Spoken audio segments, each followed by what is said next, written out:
Welcome everybody to another week of iSNF racing. I'm gonna get ready here and finally get to a mile and a half racing at Kentucky.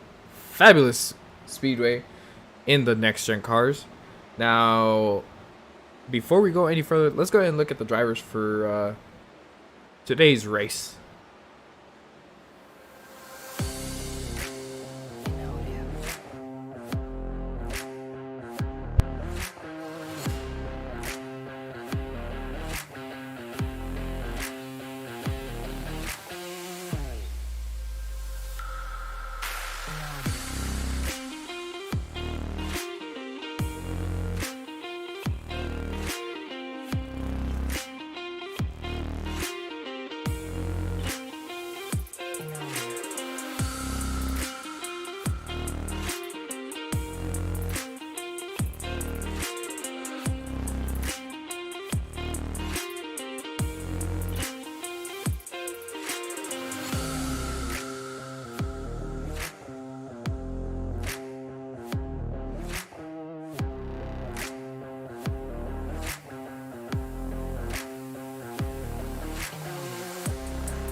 Alrighty, and that was a look at our drivers for today's race. Now, as I mentioned, we are at a 1.5 mile track, Kentucky Speedway. I can tell you right now that this track is going to be a nightmare for tire wear, handling, and I can assure you you're going to see some people be able to overdrive this track very easily. Now, with all that being said, let's go ahead and take a look. So we have 134 laps, 200 miles, 0 fast repairs, 17x max incident points, which will result in a disqualification. Fuel capacity, 60% fuel capacity, 4 extra sets of tires. The weather here is realistic to what is happening in Kentucky at the moment, with overcast, cool, and 88% humidity. Same as the sun position. Track lights will illuminate if it does get into the nighttime, which I believe it will. And we see here the track length is 1.46 miles in length. Temperature is currently 68 degrees, and they are 515 feet above sea level.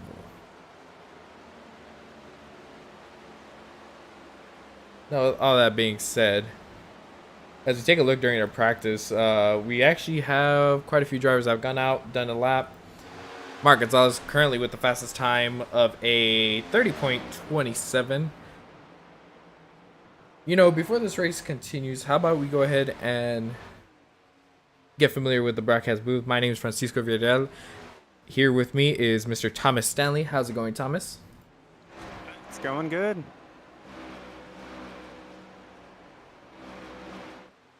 There you have it. Let's go ahead and what do you say we bring in some people before the race starts so we could go ahead and chat with them and see what they think the race is gonna be like. Let me go down there and pull some people up.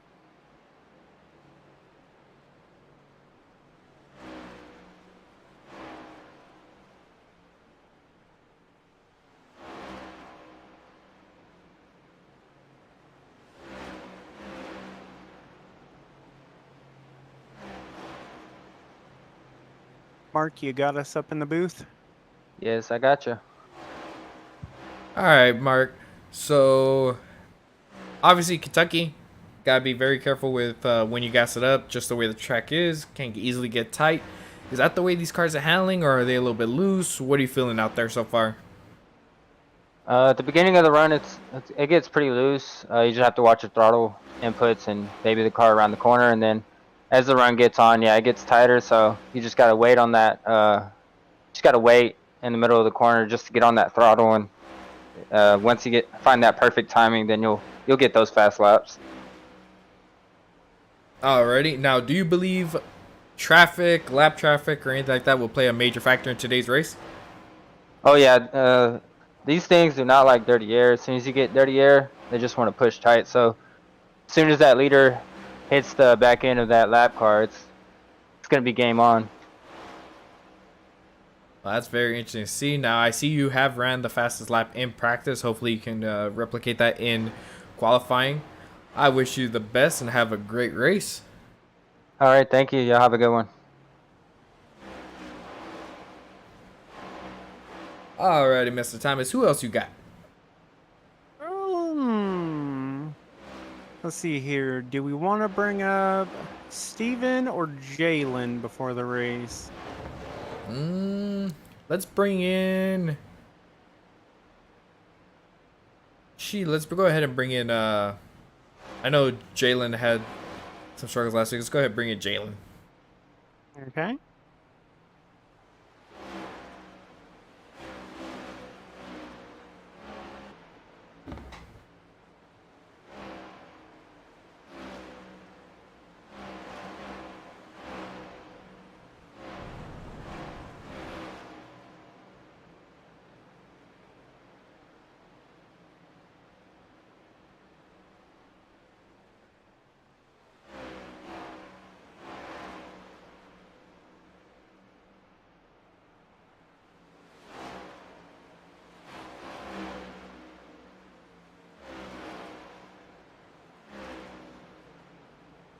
Alrighty.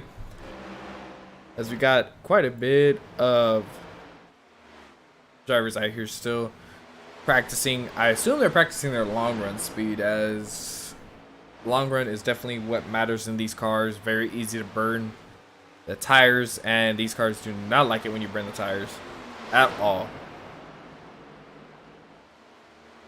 I did find Mr. Jalen Battle. Alrighty, Mr. Jalen, you got a copy? 10-4. Alrighty. So obviously we're at a very different track to what we were at last week. Now, with it being overcast, cloudy, not sunny, I know Mr. Mark was saying that these cars are really loose. How are you managing with these cars? Little time I've gotten out in practice, it seems fine, and if it's loose, that's better for me, honestly. I tend to like a looser car, but I don't know. Water seems fine. Thankfully, we're at a bigger track today, and we'll just go for the one like we do every week. Very good point. Now, go ahead and tell us how tire wear will be a factor. I don't know. It's a mile and a half, right? So it's gonna depend on how many lanes you are gonna open up here. It'll either be one of those things where you just kind of have to watch it, but it won't be too much of a factor. Or I don't think we're gonna have an Atlanta situation where it's just gonna be like every 2 laps you're gonna want to pit. But I don't know. I think a pretty standard mile and a half tire wear. You know what I mean? You're gonna have a few guys burn their stuff out really fast, and you're gonna have the guys who are saving their stuff gonna come through the field. So with the weather, it should be a little bit better. And then I don't know if the lights are gonna come on here at the end of the race, but Kentucky's usually pretty okay with tire wear. So I don't know. It'll be fun to see what happens. Well, alrighty, Mr. Jalen. We're going to let you get back to your team and prepare for qualifying, as I see we have about 3 minutes and 40 seconds left. So we appreciate you coming out and talking with us. That's for guys. Thank you.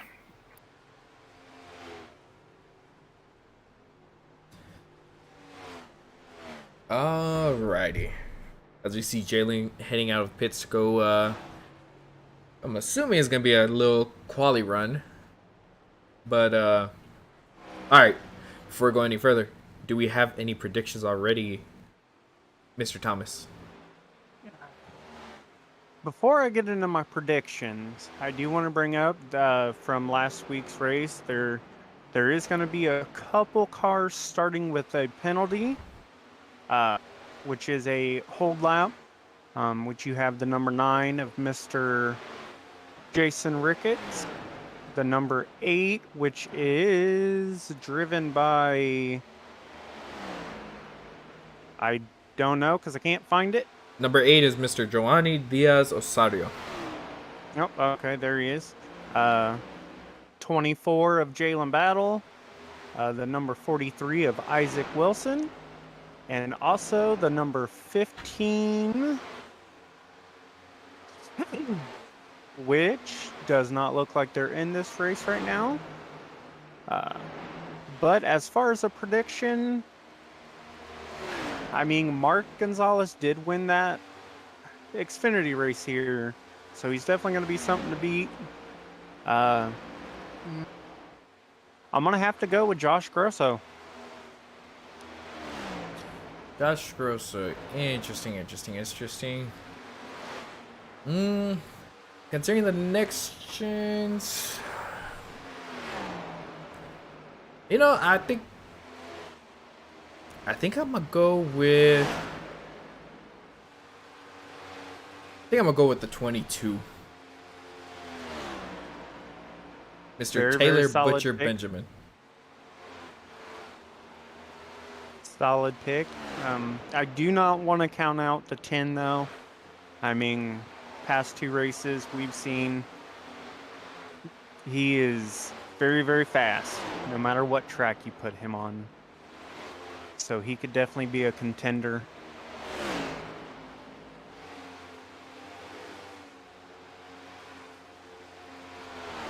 Now, as we get ready, let's go ahead and go take a look at our point standings currently, as we are 2 weeks in Let's see here. Let's go ahead and take a look. We see the 10 of Jonas Gunnarsson still in the lead by 1 point. And my pick for today's race is actually in second in standing, so you know he's going to be pushing it. And I believe it's a win you're in for the playoffs if you're in the top 30 still. Yes. Jalen Battle, last season's champion, sitting in 11th with 50 points. You know, someone that's actually doing really, very well so far this season is Mr. Derek Cook, sitting in 6th with 62. Now, Very, very true. Very solid. He's a very, very solid driver. Mr. Linus always performing well in the zero start. Currently in 4th with 66 points. Let's see, any other noticeable names? Casey Thomason sitting at 13th. I was gonna say Casey setting 13th right now. Had first 2 really good races, so I bet you he's hoping to keep it going. Because we're gonna take a look at this right here. Let's see. Sorry, Johnny Isaac Wilson. Yeah, alrighty. With qualifying starting, let's go ahead and take a look at some of the people that are already out there on the track, and let's go ahead and load up the tower.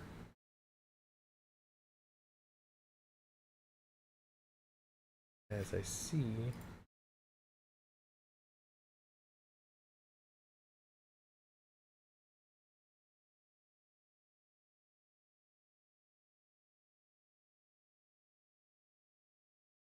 As my SDK has appeared to have broken on me, apparently.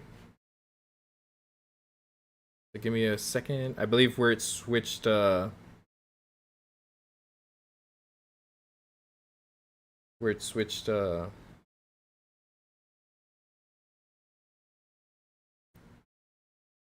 apologize for this. Give me 1 second, let me reload this.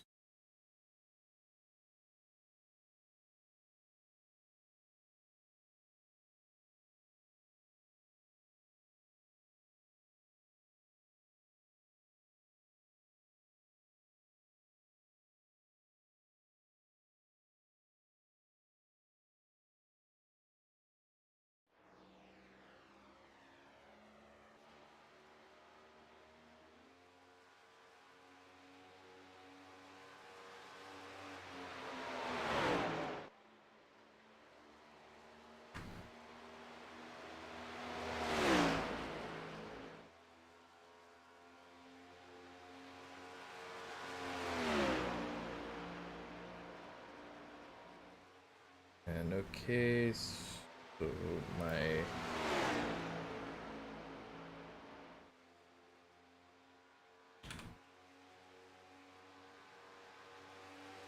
that's qualifying is along the way. Damian Mulvey up to the top so far.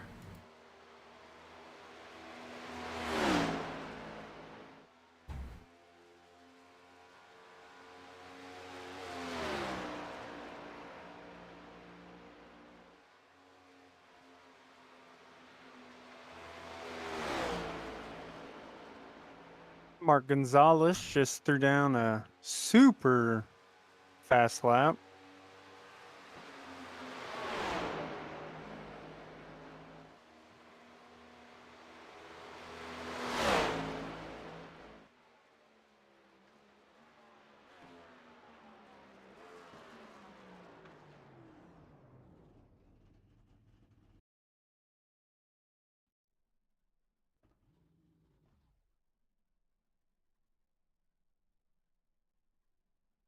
Alrighty, give me one. My apologies, chat. I'm gonna have to completely do this real quick. Where it switched to such session, for some reason the SDK decided to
this fixes it. My apologies, chat.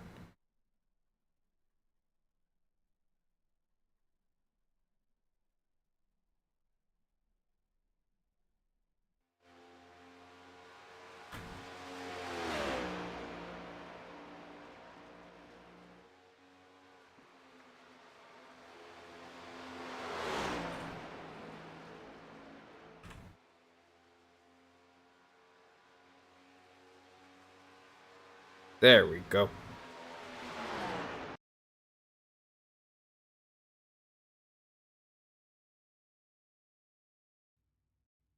Alrighty. As we have our grid.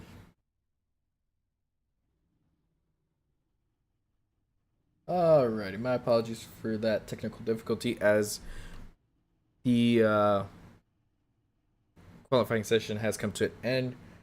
We have Mr. DB Cooper taking the pole with a 30.109 in the 31. Damian Mulvey starting second with a 0.044 off of DB Cooper's time as he drives a 51. 91 of Mark Gonzalez starting third. Joshua Grosso in the 38 starting fourth. We have Zachary Taylor in the 33 starting fifth. We got Isaac Wilson in the 43 starting sixth. Dave Seats in the 45 starting seventh. Jonas Gunnarsson, our points leader, in the 10 starting eighth. Taylor Butcher Benjamin in the 22 starting ninth.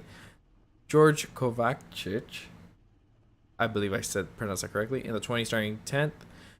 Johanny Osorio in the 8 starting 11th. Justin Horton in the 21 starting 12th. Let's go ahead and take a look here.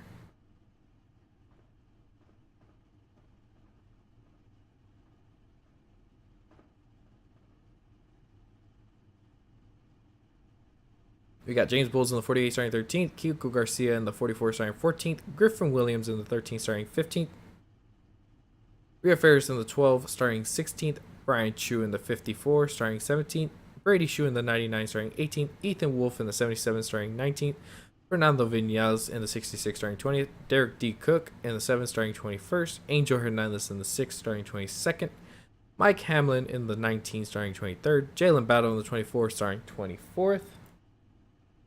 We got Tristan Rivers in the 25th, in the 41 starting 25th, Dawson Wise in the 16th starting 26th, Karlos Marquez in the 62 starting 27th, Steven Sear in the 5 starting 28th, Chris Van Maastricht in the 17 starting 29th, Christian Delgado in the 79 starting 30th, Jason Ricketts in the 9 starting 31st, Jordan DeGola in the 67 starting 32nd, Jeff Weimer in the 2 starting 33rd, John Hopley in the 23 starting 34th, Brian Treadwell in the 47 starting 35th, Jesus Juan Menendez in the 55 starting 36th.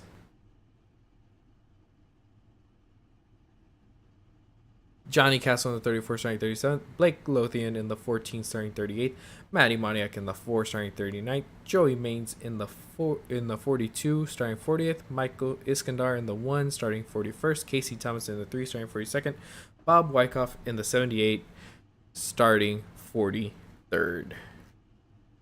This is a massive field, if I do say so myself.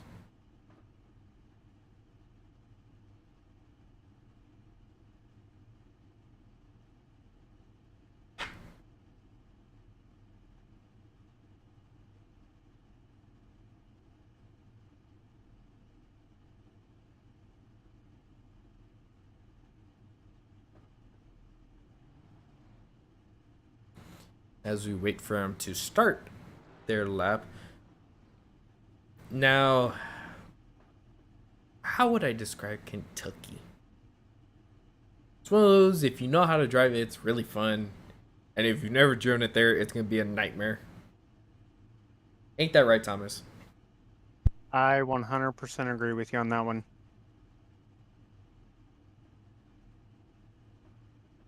Alrighty, so who was your pick again for today's race? Guy starting 4th, Mr. Joshua Grossa. Alrighty. Starting a little higher. Hopefully Taylor doesn't get your curse that you've had for the past 2 weeks. We don't talk about the broadcaster's curse.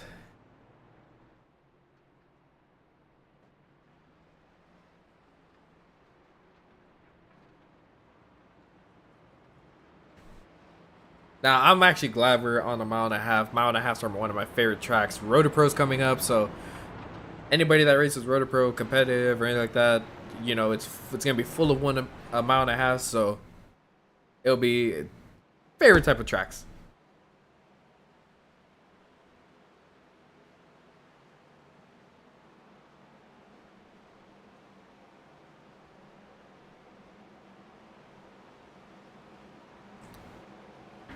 As they're entering turn 3, I believe they are gonna go green this time by, right? They're not gonna. They are supposed to. Whether or not they delay the green is a different story. They definitely. They were talking about delaying it. Yes, here Yep, they go. they are going ahead and delay it. Now, as for the chat, I see Mr. Brian Chu is rooting for the 54. You know, if I wouldn't have chosen Jalen Benjamin, I think I was gonna go with Brian Chu. It was, I think. It's some DB Cooper just blinked out. Oh, there he is. He's back. I mean, to be fair, I definitely would pick Mr. Chu, but we picked him at Daytona.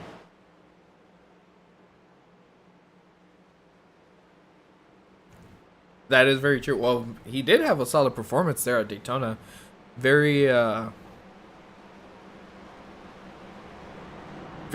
solid performance. Just unfortunate at the end of the race had no help.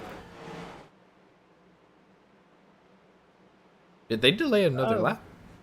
They did. It looked like the 41 downshifted and whew.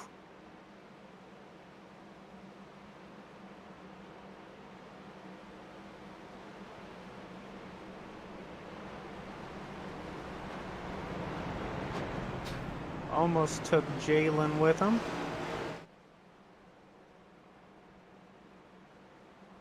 By the way, welcome all the viewers in chat. If you're not a subscriber, feel free to subscribe. We are 2 away from 100, and give a like. Help spread the awareness of this channel, this league. And if anybody's interested in joining, feel free to join.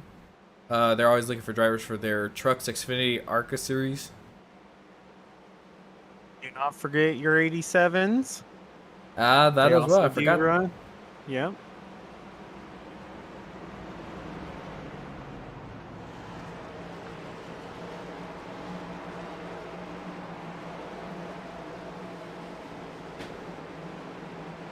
Sounds like now, no matter what, they will be going green this time by.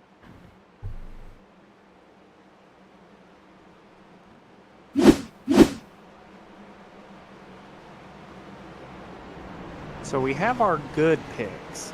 I'm curious, who are some sleeper picks that you would go with? Sleeper. I think I might have to take your pick from last week and go with Steven.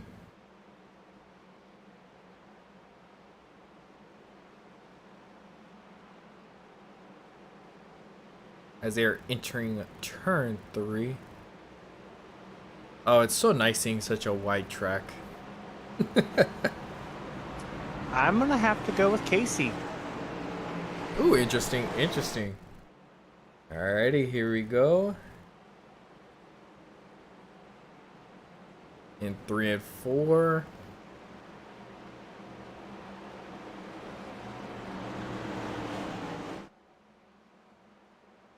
As they are approaching the Geico restart. Do they have the restart zone this week? They do not. iRacing's Green update flag kind of made it a little weird. is out, and away we go. As you see, the 31 already going to the inside. 91 right on his bumper. We see Zachary Taylor and Damon Mulvey kind of fighting. Ooh, I think Mulvey had a little bit of a wiggle. Everybody getting through cleanly. Kind of evening out. side by side at around 7th. Now, one tip I will say for these drivers is definitely do not go to the high line. You will burn your stuff up early. If you're going to try and save tires, middle and inside line is definitely the way to go. As you see the 10, getting a really good turn right there, getting past the 45.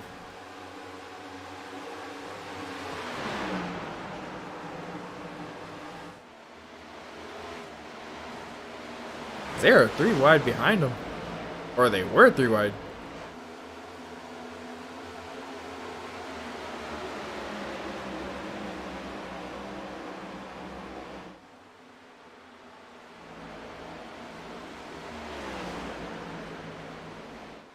Mike Gonzalez already up to the lead.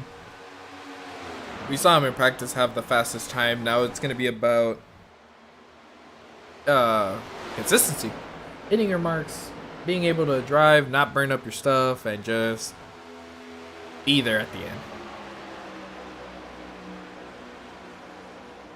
Which is easier said than done. Ain't that the truth? One thing I am noticing though is that 31's not quite able to get to that bottom line. He's kind of running about half a lane up, and I want to say that's going to cost him a little bit of tire wear, as we see Mark running that middle line in 3 and 4.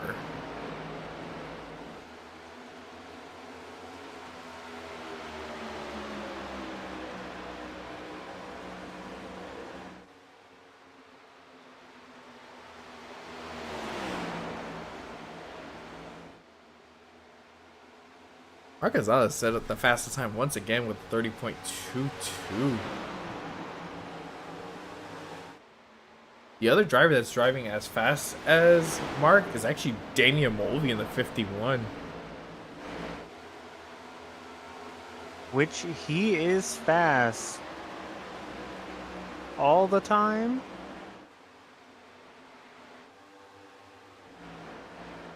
But I am a little curious if he can keep it.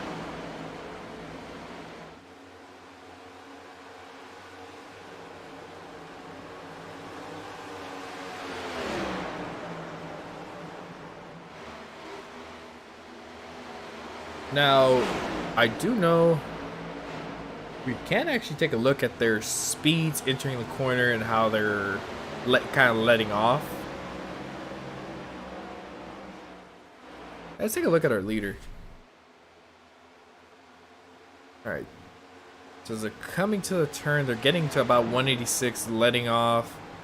Cutting it down to about 156 being the lowest, and they gas it back up. I feel like they're already starting to get a little tight. Yeah, dirty air. When Mark Gonzalez made that remark about dirty air, he was full on accurate with this. Well, I will say these two drivers, the 91 and the 31, they're creating a little bit of gap from third on back.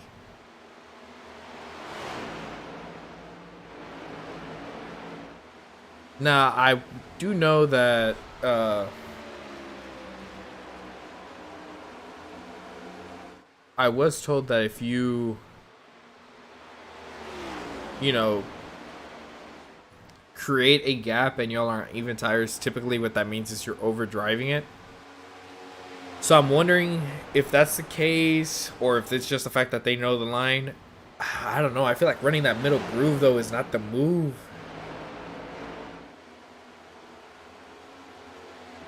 Yeah, I've never noticed the, being here at Kentucky that the middle groove was your best groove to run. It could have changed, of course.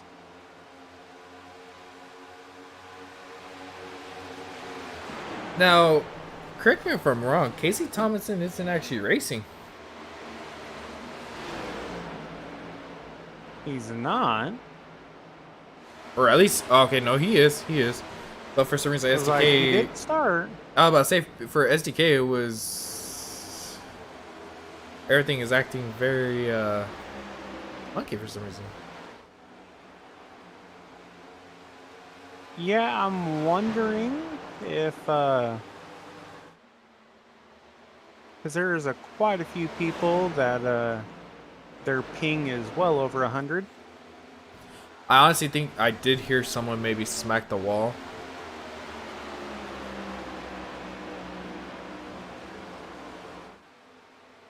Now, as for chat, anybody watching, go ahead and say who has your favorite paint scheme for the night. I honestly like that 22 paint scheme. Yeah.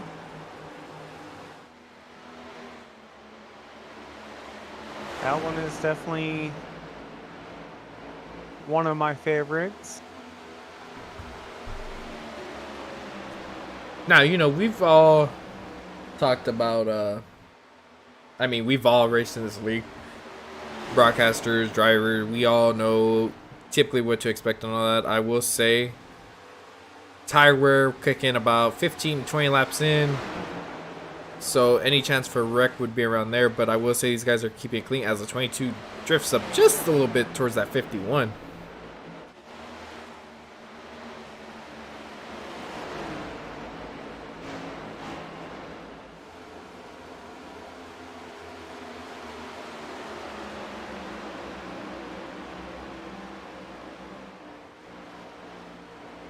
As for biggest mover so far, it's looking like Mr. Joey Mays, the man we're on right now, is up 15 spots. Yeah. That's kind of what I was thinking. I feel like the next one, there's a couple people up 10 spots already.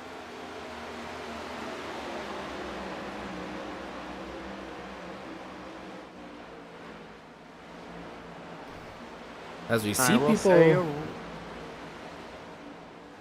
I'm telling you that running that high line is just gonna murder the tires early on. Yep, I was actually just about to say that because it looks like Rhea Ferris is going the wrong way. Same with the 45.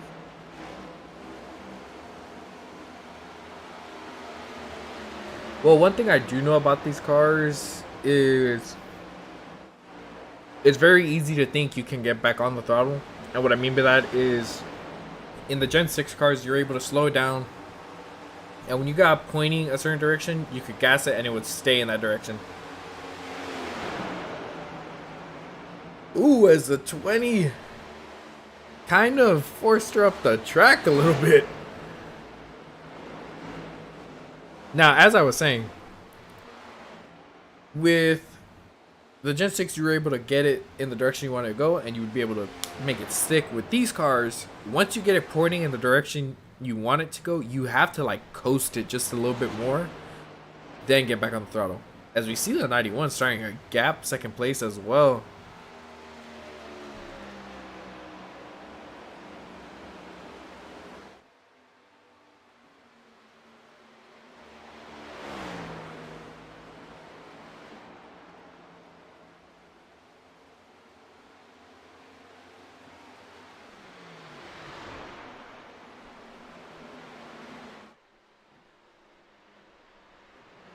Does look like we got our first caution. I want to say it was Mr. Ethan Wolf. Yep, the 77. Let's see here. Let's go with this camera view of our chase to get a sense of what happened.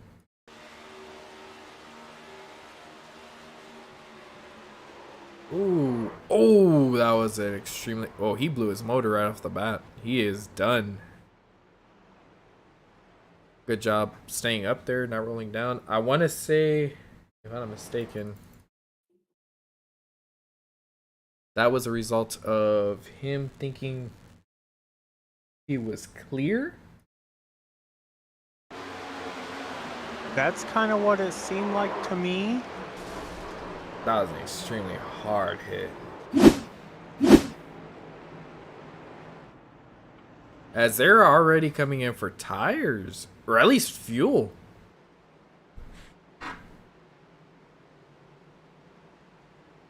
was gonna say, I don't know if I would say tires just yet, because they do only got four extra sets.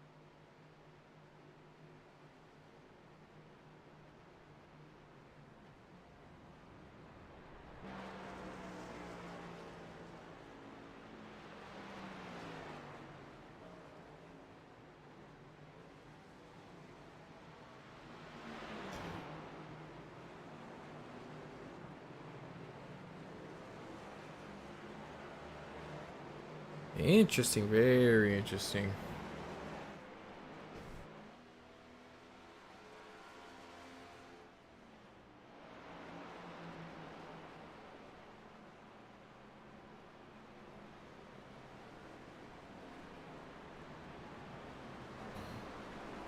Now, that's another thing at this track. If we do get green flag pit stops, pit road, you're going to have to slow down. And these trucks, if you hit the brakes just a little too hard, you're going to spin it out very easily. This is very, very true. They are cars, though. FJ, I know you're already Road to Pro ready. But yeah, especially if they have quite a few laps on their tires, it could definitely become who can get on and off a pit road the fastest and the safest.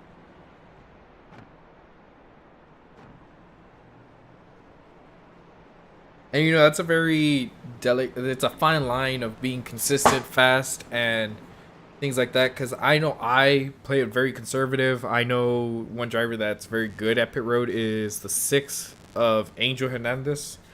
Very good at getting on and off pit road.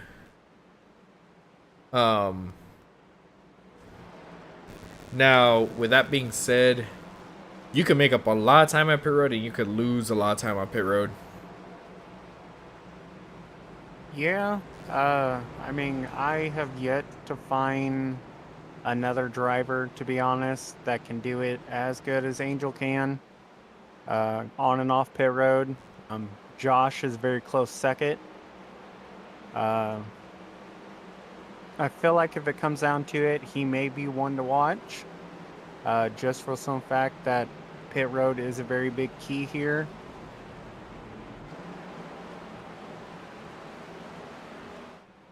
Yeah, it is a big key. Now, another thing to look out is Mr. Jalen Battle is up 14 spots, I believe. Actually, no, Joey Maines is up 20 spots. One of our biggest movers so far.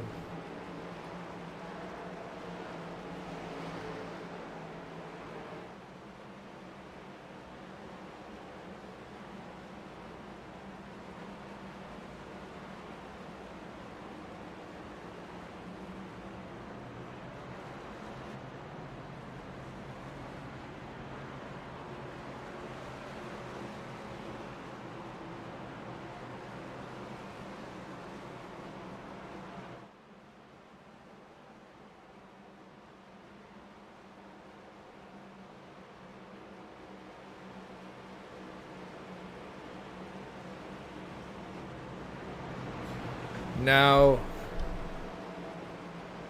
you know what would be interesting? Is if we get some decent restarts, which line will perform better, the outside or the inside? Because last week we saw everybody was choosing the outside line. I feel like here it'll definitely be the inside. Now, Isaac Wilson actually chose the outside. Now, he is on a little bit of older tires. It'll be interesting to see.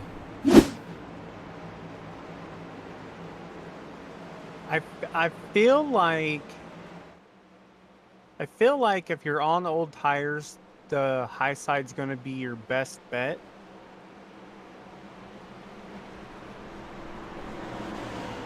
But I could be wrong.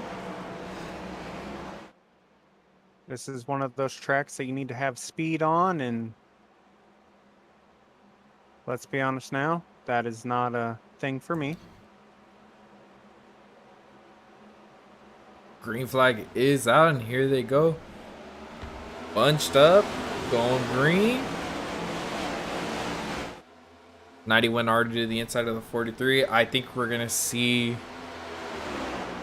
Isaac fall back very quickly just because of the tires.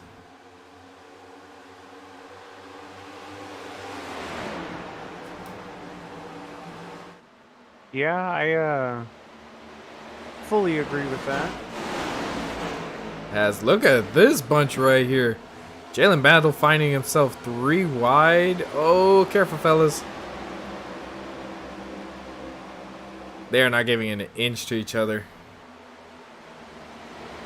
Ooh, and the 38 trying to squeeze in too. And they're still 3 wide behind them too.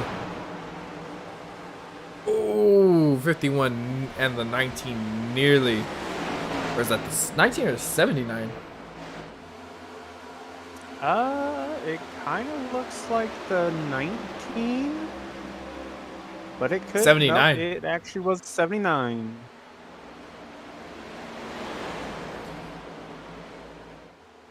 Now going up further.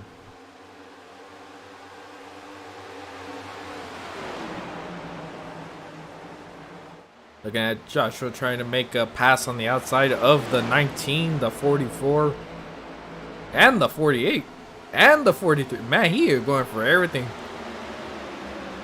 Oh, they're 3 wide though.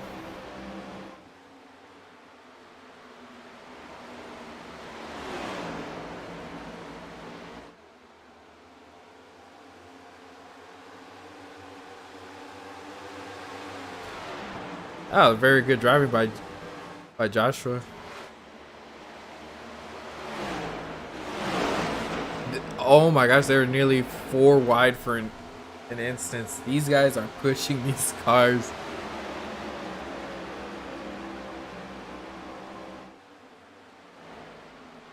That they are.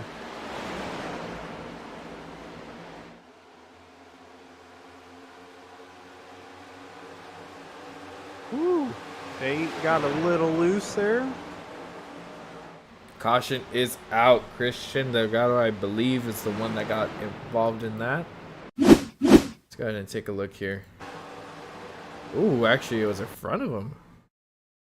Yep, it looked like 79. Brian. Well, it looked like Brian got a little loose. 8 checked up. He ran into the 8, kind of checked up, and he just kind of got the. Ooh, he could have saved that too had he just locked up the brakes. Did he jump to the pits? I do not think so. No, he's there. I was about to say, because that damage is not major. Like as we've discussed multiple times, these cars are tanks. As long as you don't hit him in the front tire, yep.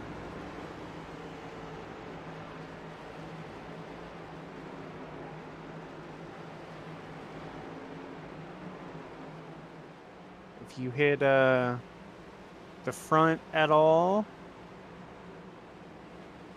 probably going to give you wheel damage.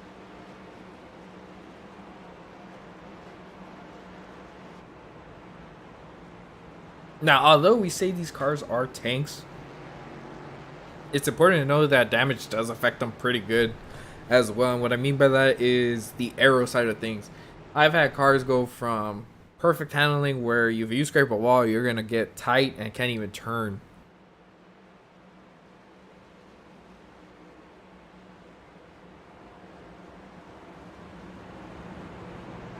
Yeah, I will definitely agree with you on that one.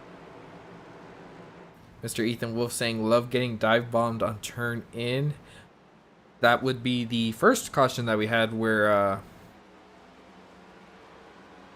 it seemed like on entry got tapped and completely blew his engine on the hit.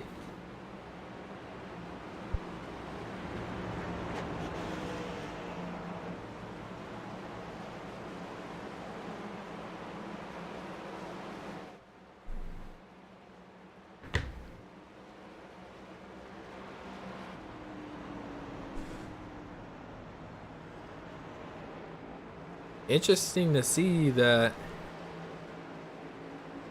Zachary Taylor and Jonas Gunnarsson actually got ahead of the 91. I did see that.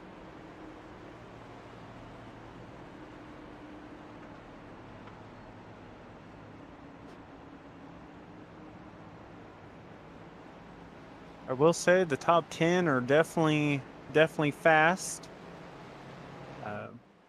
Even the ones that are right outside that are just as fast as well.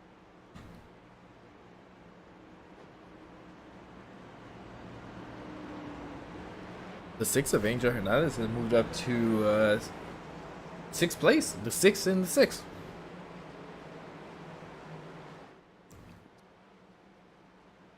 Yeah, I mean, he really likes these style of tracks. He's a very, very fast person on mile and a halves. But, again, don't count out Joey Maines. We're setting 18th right now. Him and Jeff Weimer are definitely on the move to the front. As they get lined up. So far, we've had 2 wrecks, very minor wrecks.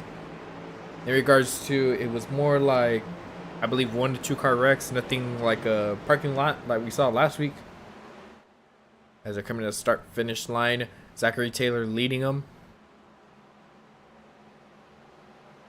Green flag is out.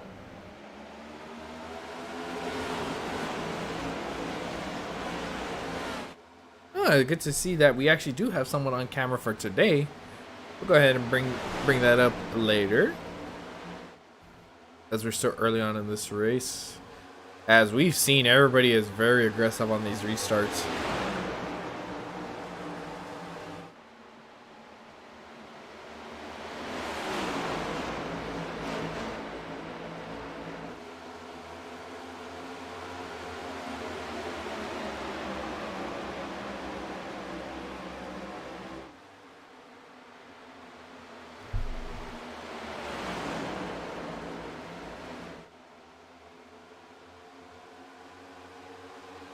As we see everybody kind of filing in.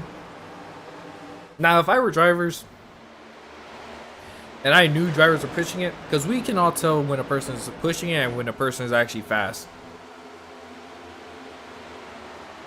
Ooh, Isaac looked like he got a little bump. Saved it. Oh, he sure did.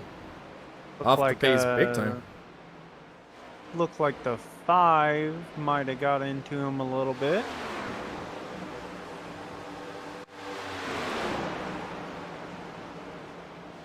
Man, I will say about these wide tracks, it makes for some interesting situations.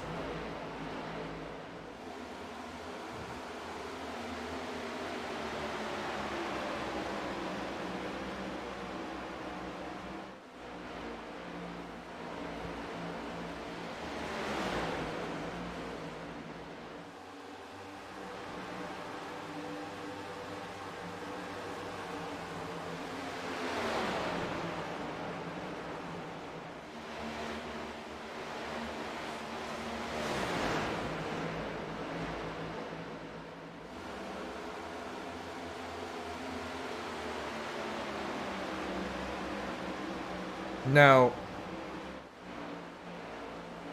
with all these cars, like I said, burning your tires is very easy to see. I would personally let them buy. Once the tires wear, it'd be so much easier to pass them. Instead of battling, burning your stuff up with theirs, and just being back and forth. Yeah, I mean, I feel the same way. Granted, I'm one of those drivers that is not the quickest on the track, but I definitely will go through and kind of people that I know are way faster go ahead and go past me. So it looks like they was about 3 wide. Ooh, Ooh, by the way, we do have a new leader in the 38, Joshua Grasso, up to the lead. And notice who's moving up as well, Mr. Angel Hernandez, as the 33 is in the wall. Wow, these fellas have really created a gap from the rest of the field.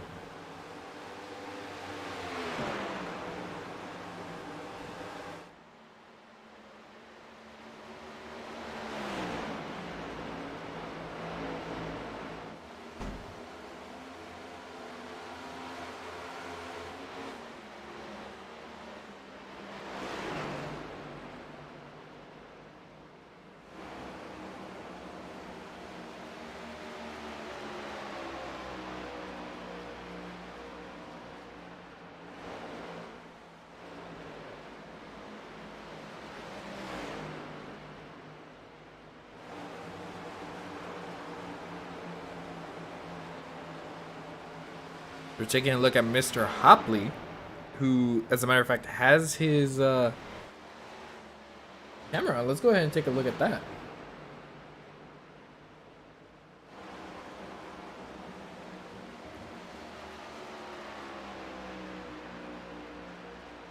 Mr. John Hopley driving the 23. I actually like that Dr. Pepper scheme. Yeah, that was actually going to be my pick for my favorite scheme. I really like that. It looks like the Dr. Pepper cream soda.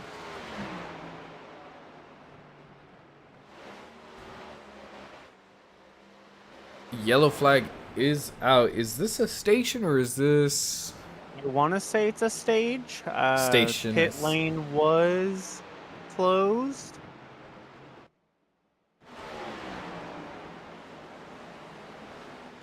By the way, Sim Racing Coach is actually a league sponsor. If you use their code, you do get 5% off. It's a way to show support to the league. And let me go ahead and get you all the code right here. As you can save 5%.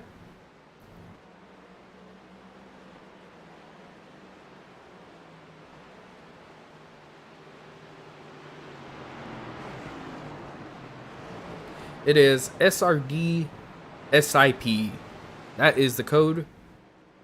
5% off. Go ahead and check them out. As you see the little logo on the left. As I believe we're going to have a lot of drivers come in. And get some fresh rubber.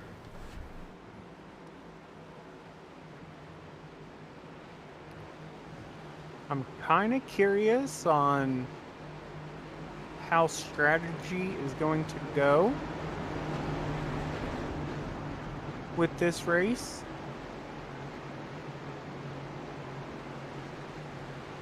Because stage 2 should be lap 80-ish, I think. Not 100% on that. So I'm wondering if you wouldn't try to push your tires to have that extra little set at the end there.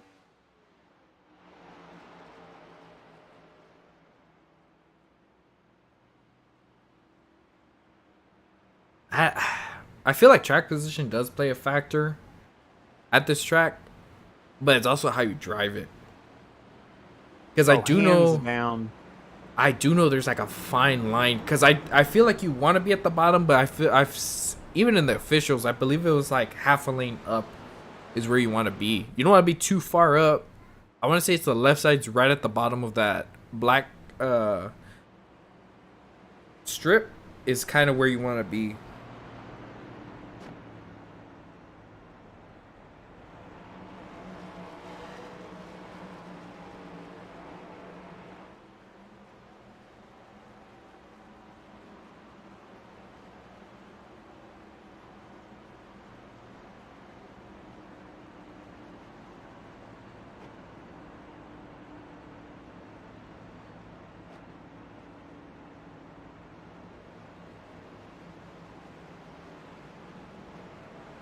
We'll say we got Mr. Matty Moniak up front.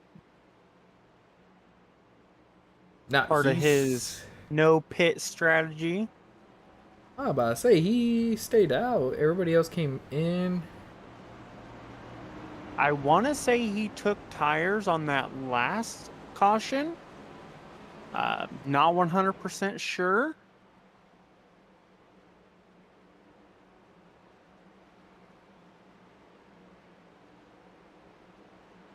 He did come in on lap 20. He pitted lap 20. Michael Iskandar, who's behind him, pitted lap 28.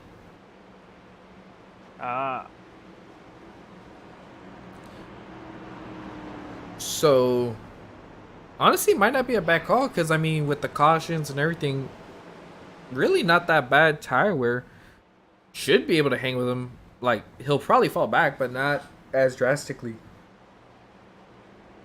Yeah, I mean, and not only that, with his car being out front, getting that clean air, clean air is definitely important here. That it is. Let's see here.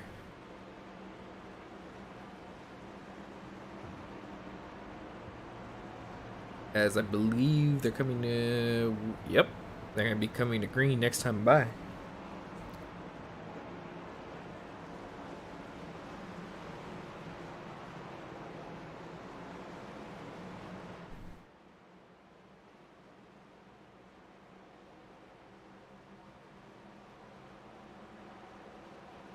Now we got Maddie and Michael Iskandar, 1 and 2. Fresh tires behind them. How aggressive do you think everybody's gonna be? I know the 6 and 38 will not be too aggressive. It's still got plenty of time. The 10's gonna be aggressive, and it's nothing to take against him. We just have seen last week and the week prior, he is a very aggressive driver, very good driver, but is aggressive. Damian kind of depends on how he's feeling right now. I mean, he definitely could push it, but he could also set back and save. As pace car dives down. Coming out of turn 4. Wet in on the green flag. Let's see how this restart goes. Green flag is out, and away they go. The inside line gets a really good start. The outside line did not. And there is a wreck.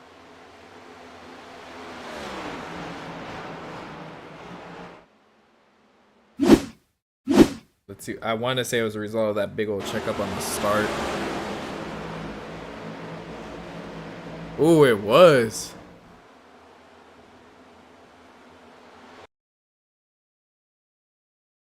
And sure enough, it was a result of that.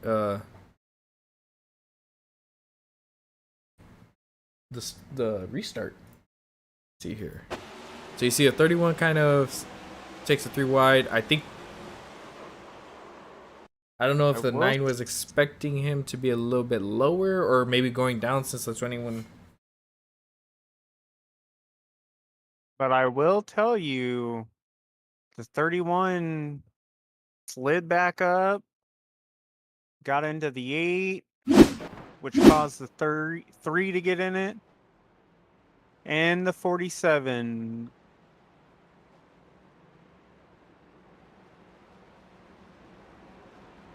Actually, you know what? That's a good point. I wanted to go back and take a look to see who else got involved in that because it was actually quite a big wreck.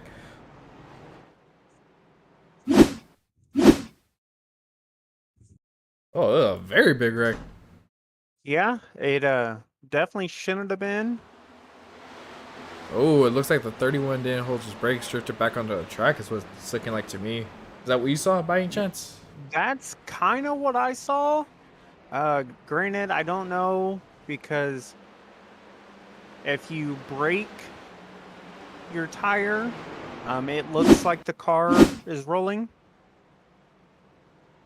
So,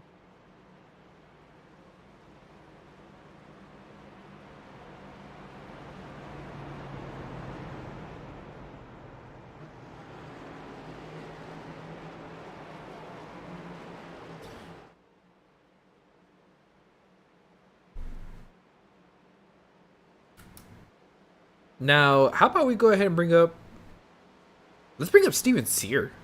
We didn't talk to him pre-race. Let's bring him up. Okay, I will hop down there and bring him on up.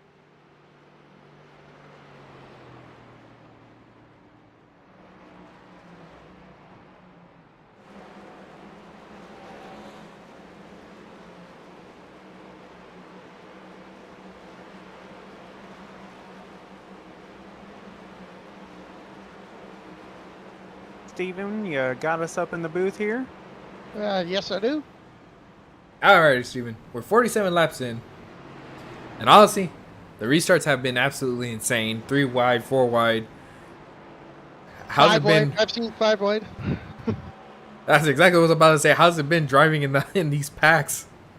Not fun. It's pretty stressful. Not knowing how these guys are gonna react. We still get a lot of new drivers, trying to learn how everybody drives, and just trying to keep out of trouble in this one. And kind of bide my time in this one. Got myself a couple of speeding penalties, which have actually been a blessing. So it's just try to survive this race, make it to the end, maybe, have a top 10 by the end or something. Solid strategy. Little advice, don't speed. Try not to. Yeah. Now, what is the pit road speed limit here? I believe it's 55? 45, and I think that's what's getting me today. Ooh. A little slow. Yeah, it's a lot slower than normal 1.5 miles. Wow, that's really slow. Yeah, pace car is like 50, 55, so it feels like we're crawling out here. How's the car handling? Because I know the first run y'all got like a decent run in. Was the car getting looser, tighter? Definitely it gets tighter. I got into the 43 there a little bit because the car just started plowing in 3 and 4, which is really easy to overdrive here at this track because it's so flat. It's like a Texas in reverse. But it's if you take care of your tires, you tend to. I was kind of moving my way up after saving tires there on that first run. I think that's the strategy. Just kind of take care of your tires and be able to start picking cars off if we get a nice green flag run here. That's actually an interesting perspective regarding the Texas in reverse. But I see we are 1 to go, so we shall let you go back to your team and get ready for this crazy restart. Yes, thank you, FJ, and we'll talk to you later, hopefully. Sure thing. As I head back to the front.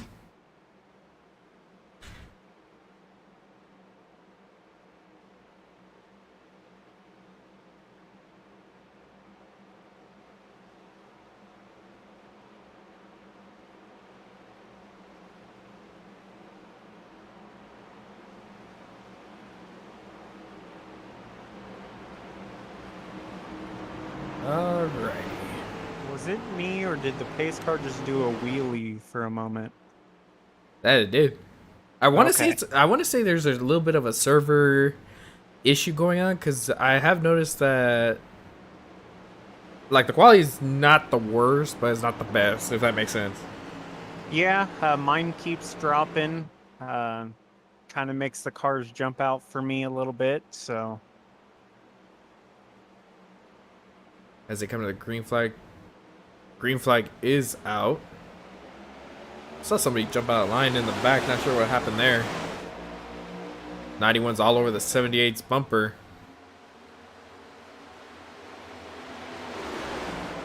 As you see the 10 and the 6 trying to take advantage and go. Ooh, I think Angel's going to send it and make it 3 wide. Oh, as the 51 gets to the 78 and away they go. That's a big wreck.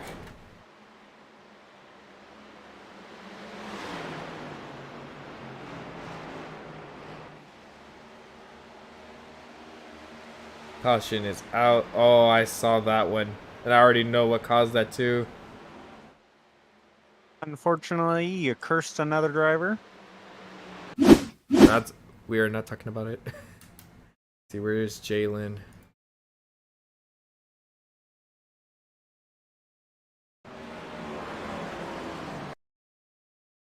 I will say, Mr. Jeff Weimer barely scraped by, missing his teammate there in the 22. Okay, no, it wasn't that one. Where is this? There we go. Let's see what happened here.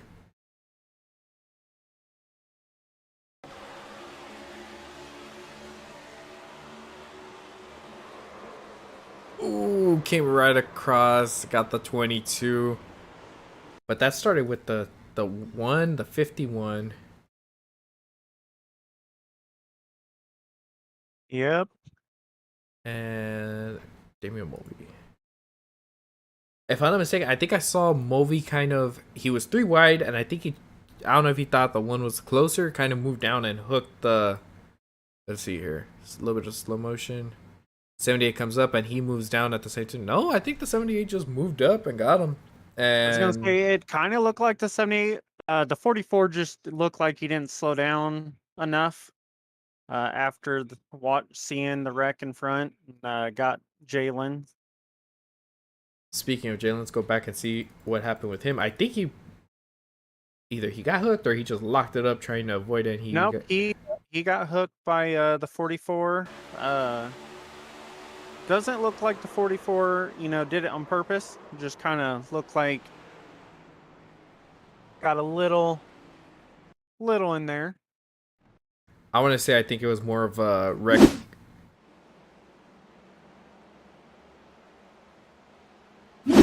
Like a wreck situation where everybody's kind of moving around and just met at the same spot. I will say with these cars, with the being like this, definitely, did not have, too much of a damage for the 24. Also will say, definitely did a great job of locking it up after spinning through.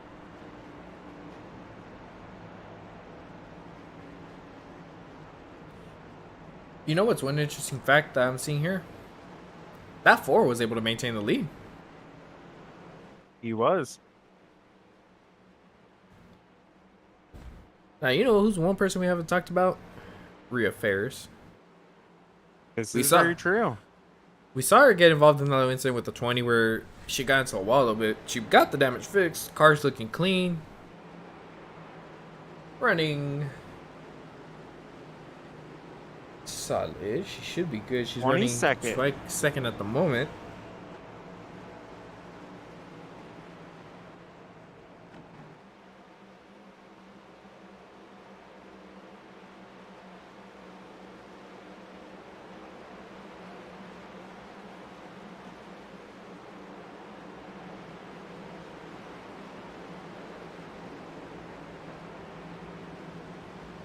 Does look like Maddie is going to take the high side here on this restart.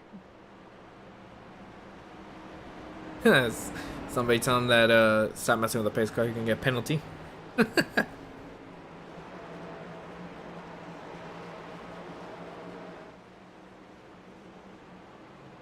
I will say that does open up because they went about 12 laps, 11 laps, I believe. Or no, that was when they last pit. Nope, that was when they last pitted. There was one caution in between and then this one, so it was 5 laps. Or 4. I want to say 4. I think they've went maybe like, maybe 1-2 laps of green since the stage. The restarts are definitely beating them right now.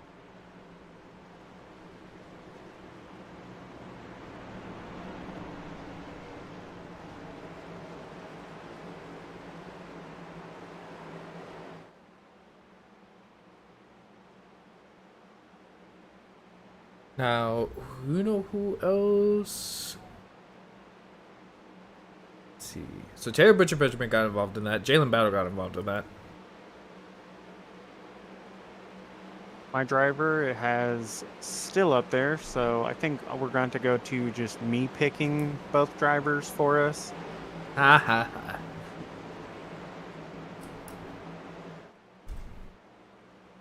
I am a little curious to see if Maddie can hold off Angel. And how aggressive the 91 and the 10 will be. That's actually a very good point.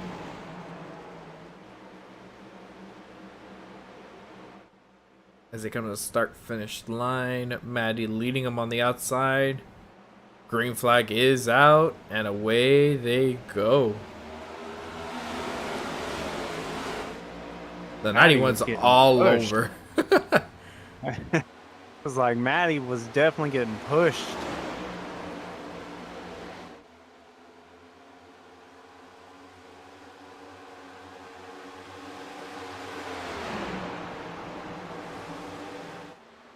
Oh, Maddie, full sent it in there. Got up into Angel as the 91 gets into him.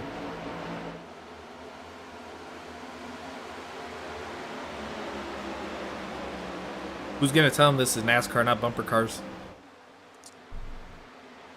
Yeah, but I mean, it is Maddie, so we'll allow it.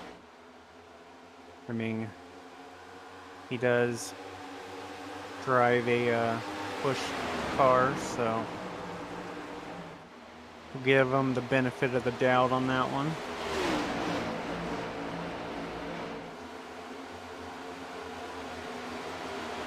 I will say, though, that definitely helped Mark overtake Angel. It does look like Josh may be able to overtake Angel as well, maybe. Oh, there is a big mess behind him, though. 3 Yeah. wide. They're actually 3-4 wide at one point. The 21 is. Oh, the 4 got definitely- loose. Held onto it. 78 just made contact with the 13. They got to be careful, if not, they're going to get hooked.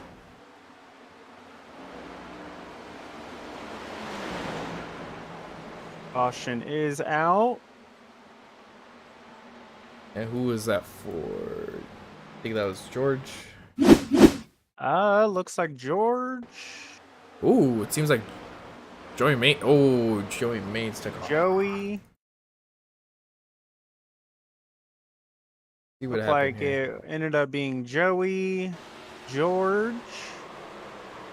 What is that? David Seats. Not quite sure what happened, or... Oh, I think I see what happened. I think on entry, I don't know if the 20 expected to hit the wall, so he let off. And that got the 42 into him, and I mean, after that, there was just nothing they could do. Yeah, I'm Ooh. going to go with that as well. Just looking at the speed, he did drop quite a bit.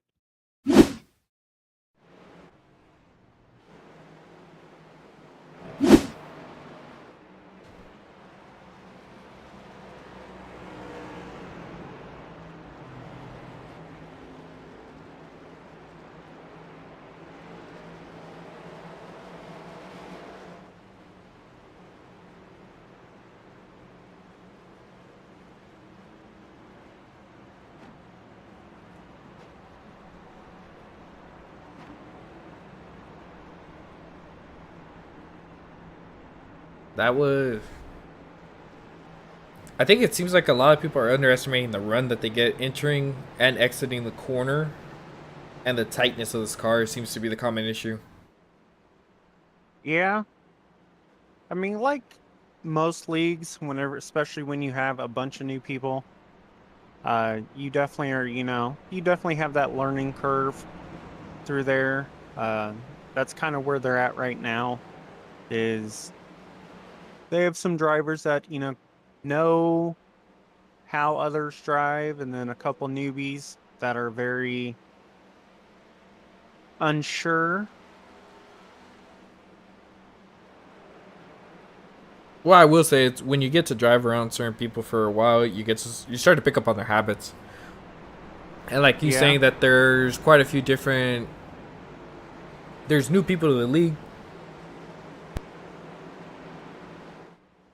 Learning their habits is sadly a pain in the head, but I say 6-7 races in, they should be figuring out and learning and not pushing when they shouldn't and stuff like that? Yeah, I say the little stretch that they're about ready to go on, as far as tracks, I feel like that's really gonna help them. Especially going, Kentucky today, Rockingham, Homestead, Auto Club, and then Las Vegas. I feel like those right there are going to really help get everyone kind of used to each other.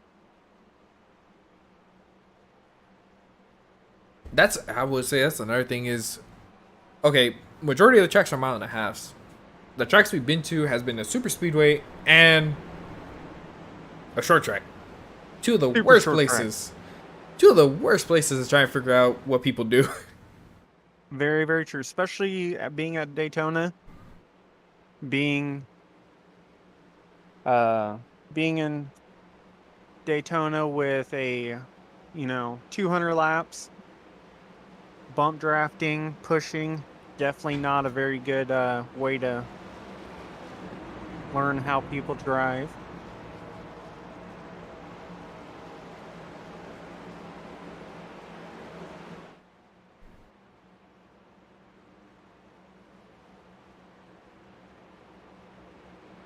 Now we're we're getting close to the halfway mark.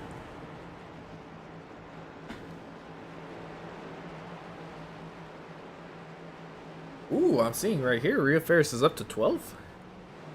Yes, yes.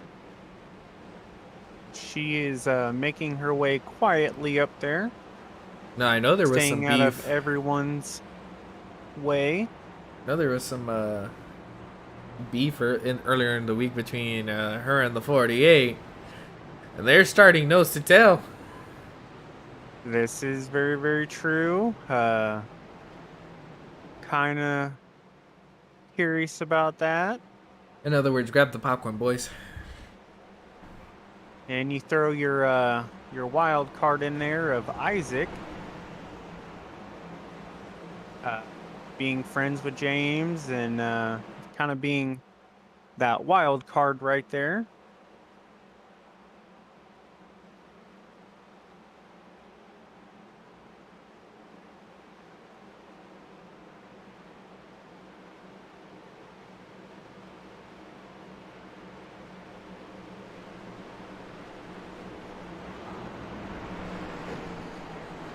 '43 has beef with the 44. Oh, everybody announcing their beef now.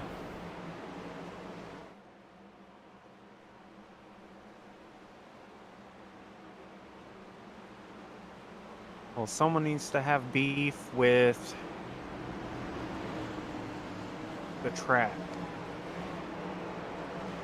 because it is winning right now. As pace car drops down as they get ready to take the green flag.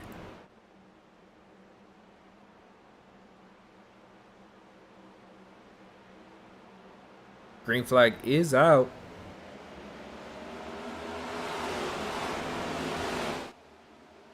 As the 38 gets a good restart and gets underneath the 6, so is the 99 going to take that opportunity.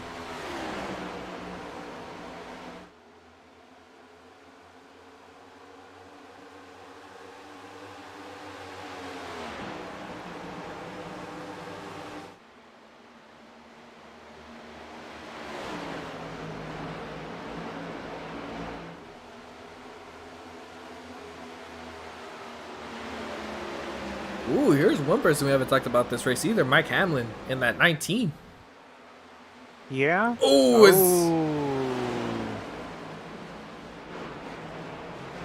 don't stop, don't stop.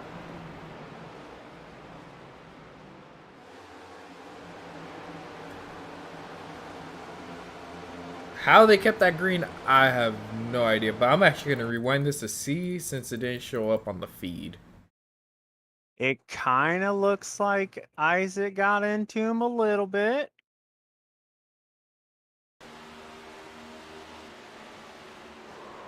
I ain't just a little bit. I'm giving him the benefit of the doubt.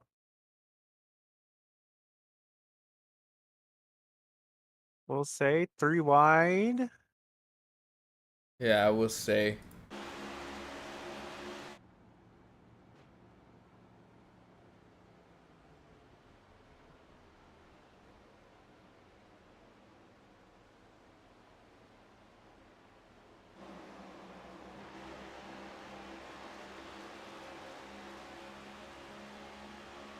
Now we do have a good battle going up for the front right now.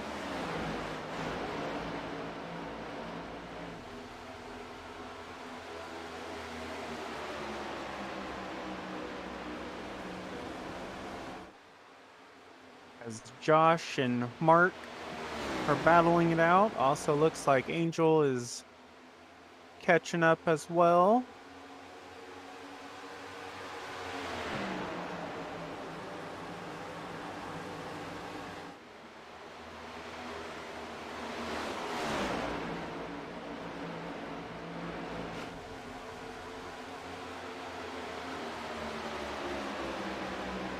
There's good battles going around everywhere on the track. Got the top three kind of splitting off. And then you definitely have a nice little hornet's nest for fourth.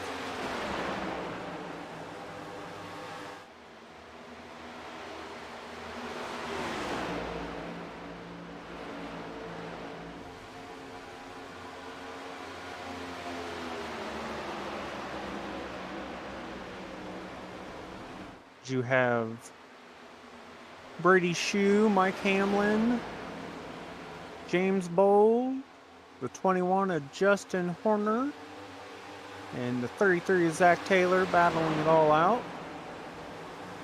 Here are 3 wide.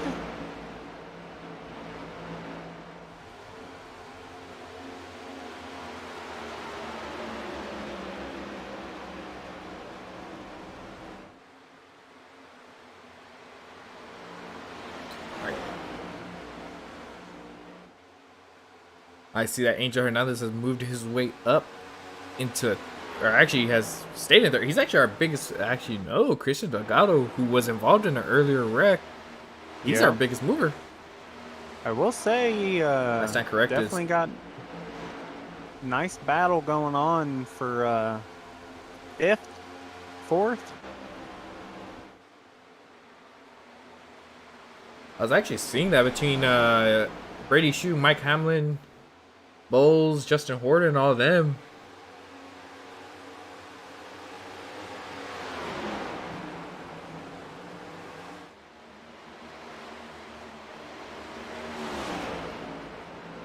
It does look like Rhea's tires are starting to go a little bit. She's starting to run that high side and kind of fall back.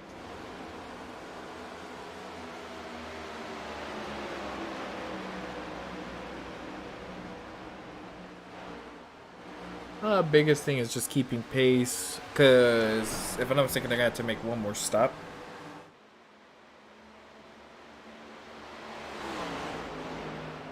Actually, no, because I'm pretty sure they could go about 30 laps, 40 laps. Yeah, I would agree with that, somewhere around in that area. And with all the cautions,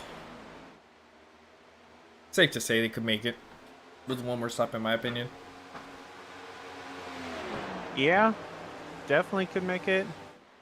Only thing is if they're gonna pull that off. Kind of curious on once they do pit, take fuel and tires, who is going to try to save majorly, and who is not. Actually, that's a big question. Is like, if you are about a lap short, how well are you able to manage? You know, Jalen Bell is able to recover pretty good. He's back up to 11th after being involved in that wreck earlier.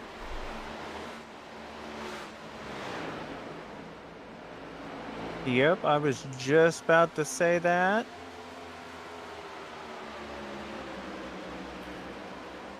Another driver we haven't talked about much this race is Mr. Brian Chu. Yeah, he's doing his chewy things. One thing I do know about Brian is he's typically just around, and towards the end of the race, he always manages either top 10, top 5.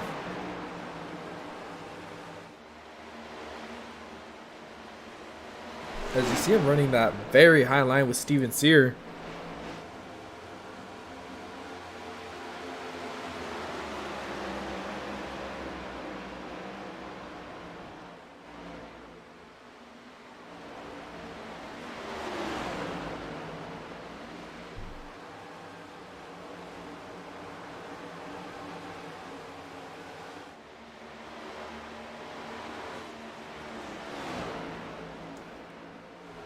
James Bowles running 6th place, up 7 spots from where he started.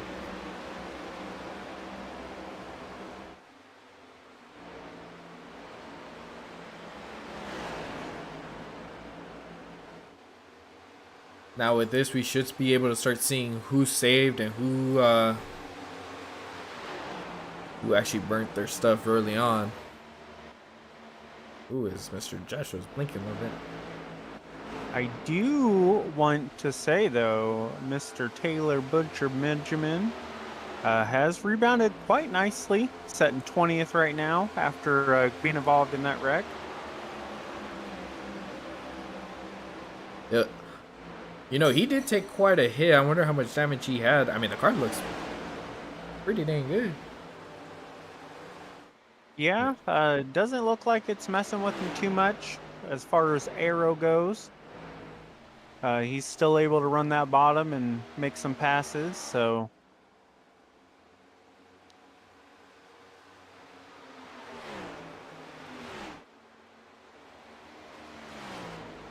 If tires have to play a factor, look for him, Brian Chu, to definitely be up closer to the front than what they are right now whenever we get down to about 5 to go.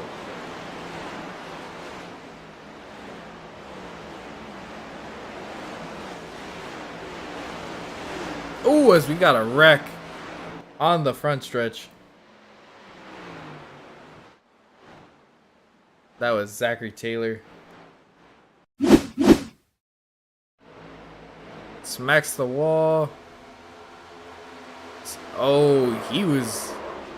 Yeah, got a little tight. Smacked the outside wall. And, you know... Oh, he got smacked again. Who was that? That he did. Looks like the 2 of Jeff Weimer.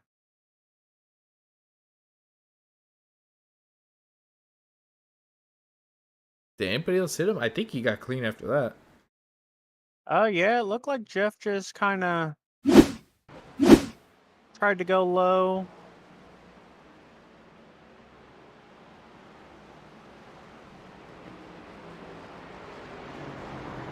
I will say the 33 definitely did a real good job of trying to stay down. Yeah, I mean, we all know these cars. The moment they get a little wiggle, it's almost impossible to save them. Especially if you go on the, like there at the Trival, where you're turning, it's even worse. Now, I will say the downside to Jeff Weimer getting involved is looks like he broke his steering. So that seems like a down thing right now.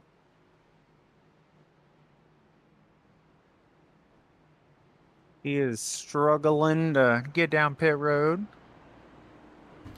Well, I mean, the way he hit him, I mean, that's the definition of what you don't want to do in these cars. This is very, very true.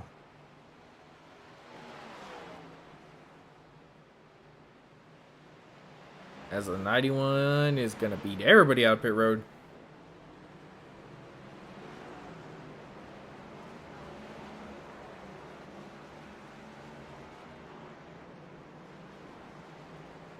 Now, what happened with Angel there? He is 14th now. Did something happen to him that we didn't see? He might have taken some damage, taken some damage fix. The reason being is him and the 48 definitely did make a little contact.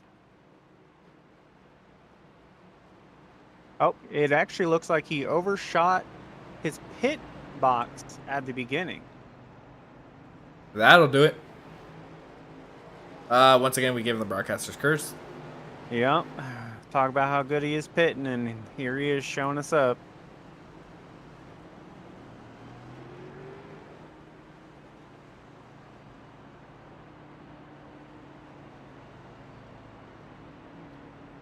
Does look like Angel is coming down pit road again.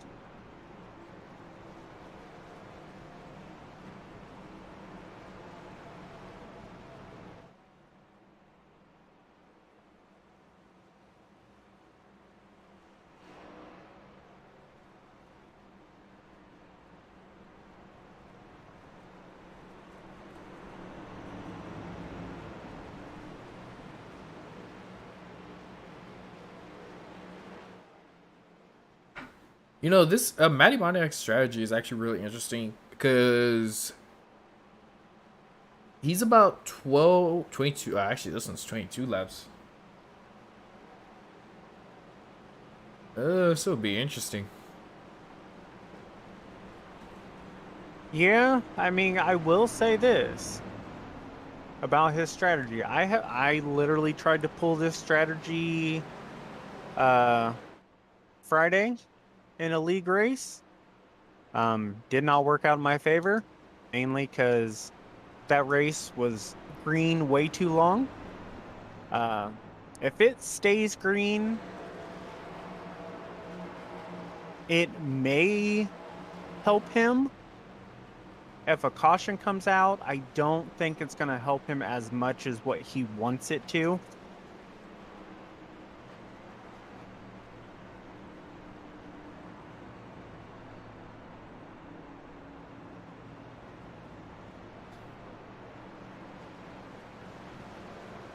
You know, Mark Gonzalez has actually been pretty impressive this race. Solid car, solid driving, keeping himself out of trouble, not pushing it too hard, just being aggressive at the right moments. Solid performance by him today.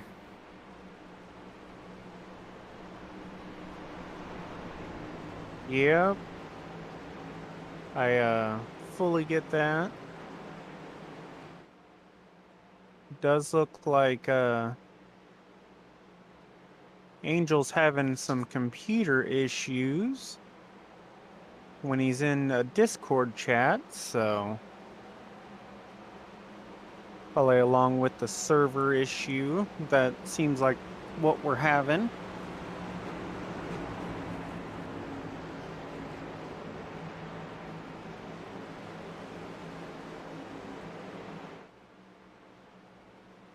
As we're about to go green.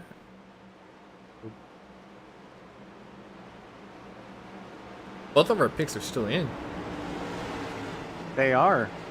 They are both in, and they are both decently up front. So here's the first time for everything.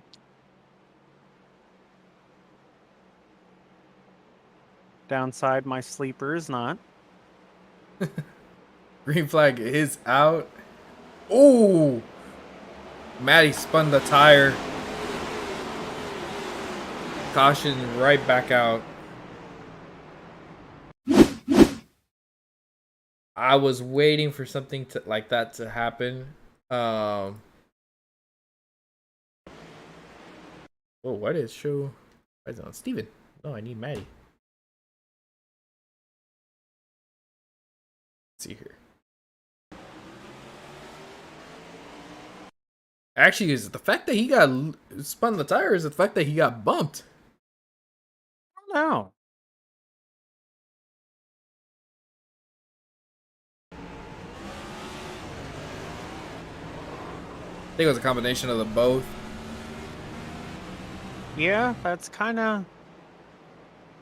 Now, the important thing is Mark didn't hit anything, I believe.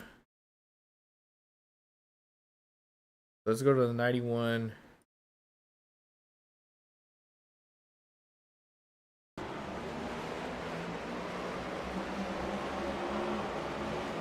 No. Okay. So he's still good. The only thing is those tires are going to be a little bit warm.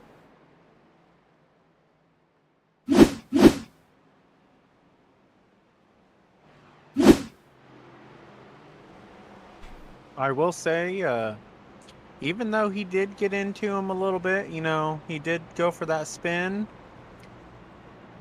It was up front. Mark definitely didn't get, you know, any damage, so...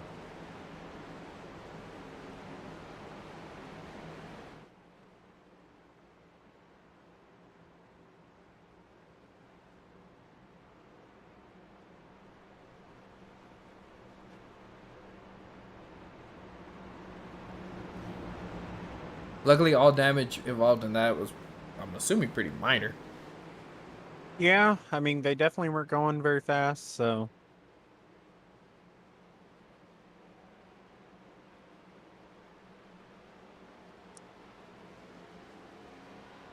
I will say, Ricketts definitely is the beneficiary of that. Getting the lucky dog.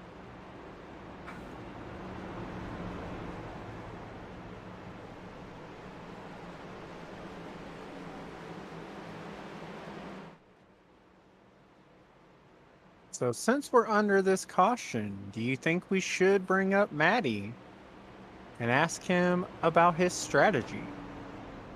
I would, and also to ask him if he spun his tires or what happened right there on that restart. Okay, let me hop down there and see if he can come up.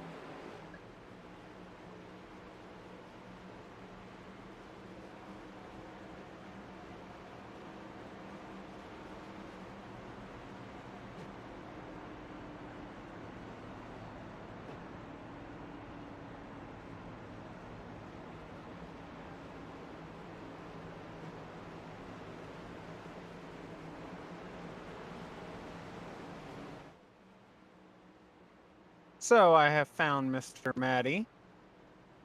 Alrighty, Yeah. Matt, you got a copy? I do. Alrighty. So first things first.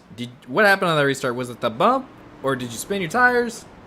You know, I was trying to run him up the track a little bit, gain a little bit of an advantage on the restart there, and you know, I know he drove through me earlier. I was just trying to do a hard restart, and I don't know if I spun him. I thought he spun him a little bit on the outside, but it was just no ill intent, just hard trying to, you know, get whatever I could on a restart. Alrighty. That's what I kind of figured. It looked like the bump, everything just kind of played a factor, but at the same time, I noticed you're off strategy with these guys. How have your tires been holding up against them, considering the fact that you are on older tires? Yeah, they're getting me on the short run here. I mean, cautions are my friend, obviously. We're just trying to hang back a little bit and, you know, keep the Stewart Haas car, you know, keep it a front row. But I'm hoping here for a couple more cautions and I can, you know, start using my tires up then. But we still have 46 to go. It's still a little early to, you know, to start using up all my tires and being too aggressive.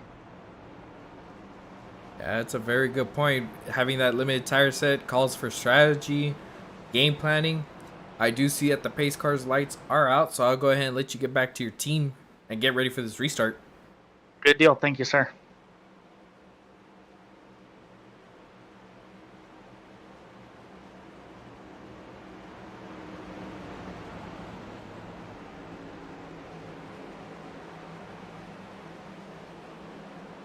Alrighty, let's see here. Another restart. Now, notice who's worked his way up. Mr. James Bowles in 4th place. And so has Jalen Battle. Yeah, I was gonna say, Jalen's up there, James. I will say, Stewart Haas is 1-2 right now.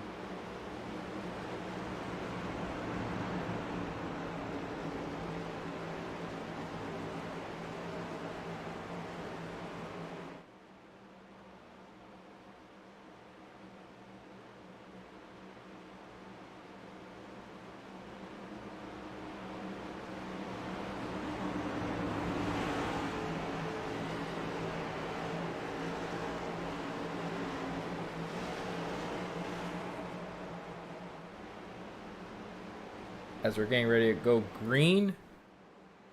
Matty on the outside leading that pack. Green flag is out. Seems like you actually got a decent restart. This turn will determine everything, though. Yeah.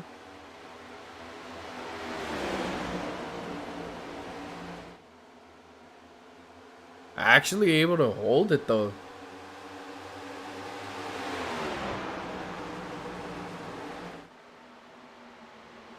As we see Bowles trying to make a move to make it 3 wide on the outside.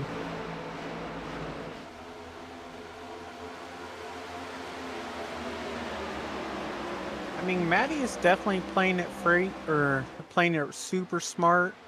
He knows he's on old tires. Just move out of the way, let him go by. Ooh, contact between the 24 and the 99. Luckily, they were able to separate and keep it clean.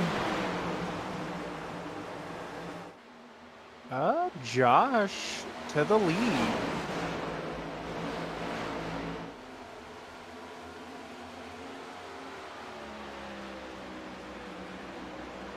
Yes, he is. And Mike Hamlin the second now. Mike Hamlin was having a solid race last week.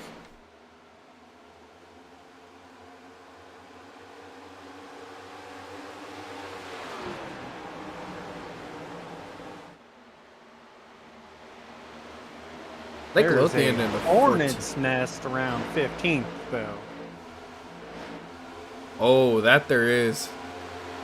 And one of them involved in that hornet's nest is the 91, who has been leading this race. Oh, is 43 had to.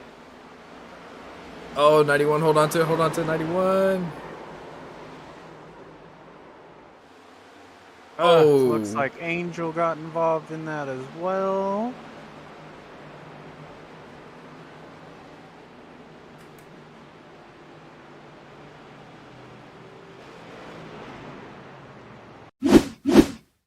yeah, on that one, I want to say what happened was there were 3, and there was just not enough room and ping pong, and you know how it goes. Actually, no, I think it actually started with Isaac and the driver in front of him. Let's see, where is Isaac? Here we go. Because if you look,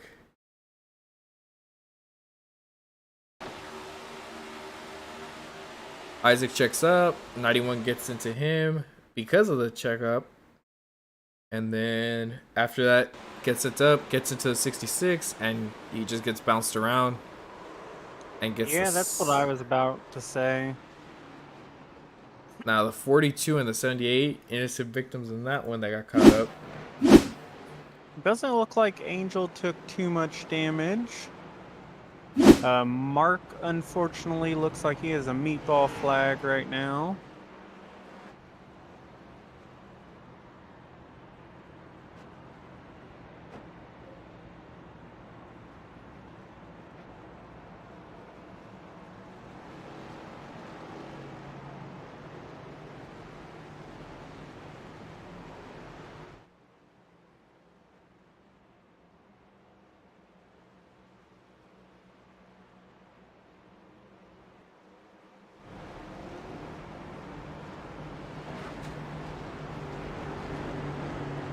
I will say it looks like the biggest mover so far is Blake in that number 14.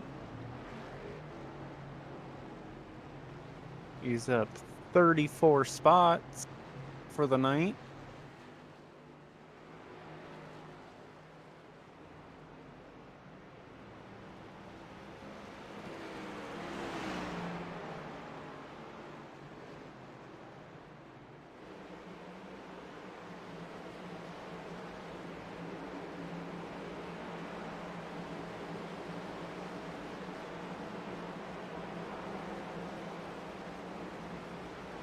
Mr. John Halpin at 23. We haven't done seen him much. Car seems pretty clean. Yep, he definitely looks like he's trying He's to up just 7 play it spots. safe right now. Make it to the end, show him what he's got then. I was about to say he's up 7 spots, just chilling, right behind Matty Moniak. Yeah, he hasn't really been pushing it, has avoided all of the wrecks. I mean, he definitely had some trouble the first 2 races of the season. So he's probably just trying to finish one. Get a good points day out of it.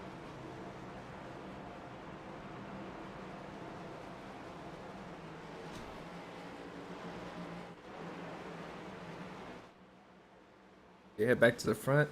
New, I guess you could say it's like the new set of drivers that are up front, because It's definitely shifted from what it started at the race with. Yeah, a little bit. I mean, Josh has kind of been up there. Mulvey's been up there for most of the race. He's back a little farther than he probably wants to, so. I see Mr. Charles Roberson says that he wishes he was here running, as I believe he's the driver of the 14, and that he'll be back next week. He is currently on vacation. Well, at least you get to come back to Rockingham. So that's definitely going to be a good one. Feel like that's going to be a real good track up his alley. The style of driving he does. That track is a very bumpy track.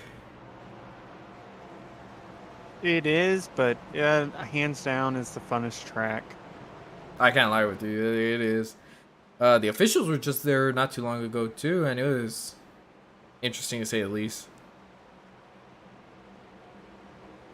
I feel like that's any iRacing official.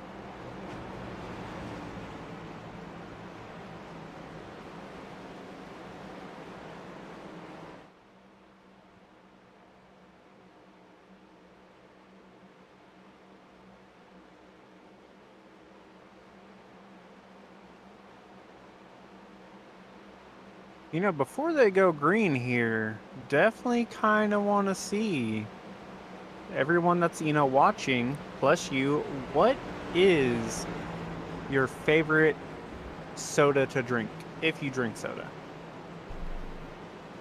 Since we had Hopley up on the board. Ooh, and that Dr. Pepper, that's a good point right there. I did see Charles Roberts says hopefully his teammate can win. That way, I believe Joe Gibbs can go back-to-back wins. Is it getting ready to go green? Mr. Joshua Grasso and Mike Hamlin in 1 and 2.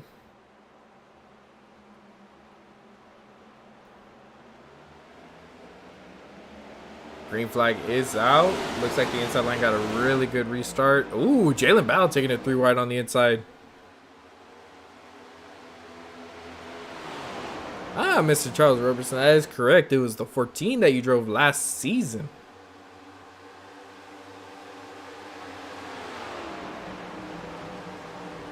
Jalen Battle moving it up to second.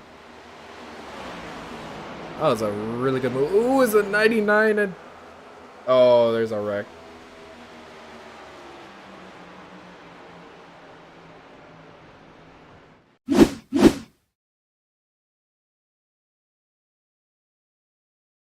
That all started with the 99 and the 48. See what happened here.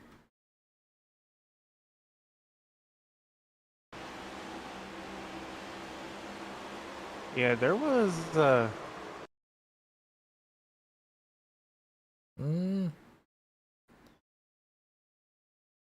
I think I'm gonna have to take a better look from the chopper to see.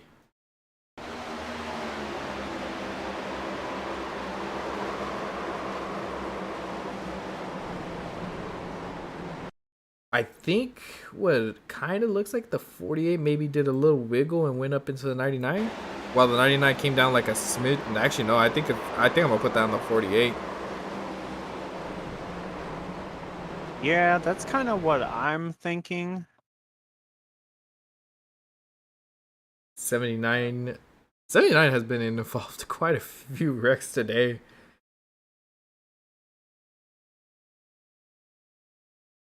And yet he somehow manages to work his way back up. Actually kept himself pretty clean. Mulvey being another one. Mulvey's another driver that has had some unfortunate luck this race. Yep, it looks like on that wreck though, we got 1, 2, 3, 4, 5 meatballs. It looks like Michael Iskandar has unfortunately been DQ'd. He has hit his Dairy Queen limit. Yeah, a lot of drivers Oh, the 10 got involved in that.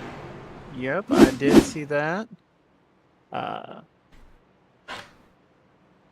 Looks like the 6 got involved a little bit. Looks like aftermath with the 12 and the 16.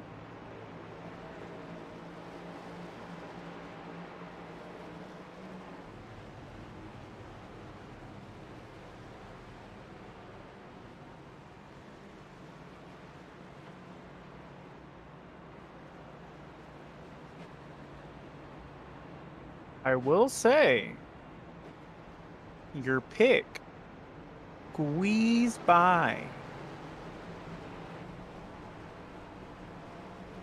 Seems like there was 2 drivers. Actually, we've had look at John Hopley over here in 8th place. You got Steven Sear in 7th, and Rhea Ferris right outside the top 5. And then you got Isaac. Jalen's is running 2nd.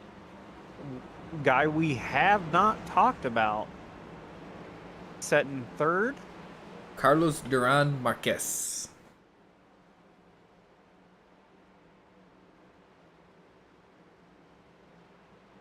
Also, the new driver of the number 8 car. Looks like he's up there as well. Where is he? I think he just came out of pits. I think he might drop a couple spots after they pass. Yeah, he's in the back. He's 23rd. See here, the lights off on the pace car.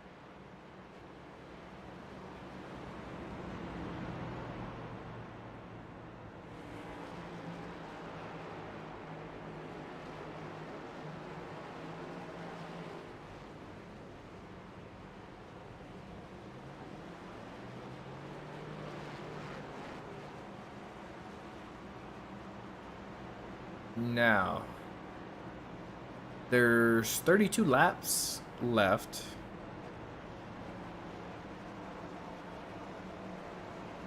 Can they make it on fuel is my question. Can they?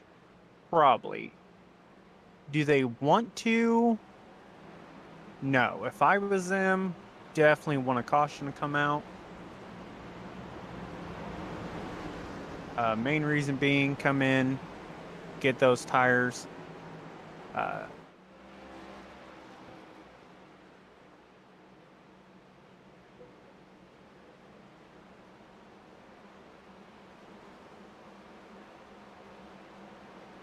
We got Mr. Joshua, Jalen up front. Looks like Isaac Wilson's 3rd or 4th. Angel's up there. Matty Moniak is back up there, setting 10th. I'll tell you, Maddie's like strategy-wise is very interesting. It's working in the fact that he's able to get back up to the front somehow, some way. Like I said, I had the same strategy, but caution just didn't fall my way.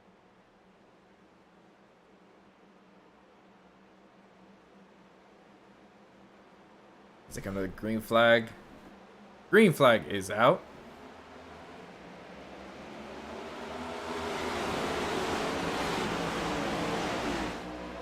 It's Jalen's right on the outside of the 30. I mean, on the inside, as you see. Angel, who's actually working his way back up.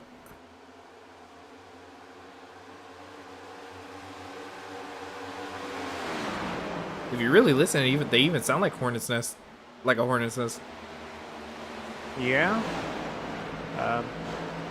Ooh, we got the 45 loose. He was able to hold on to it somehow. That was a good save.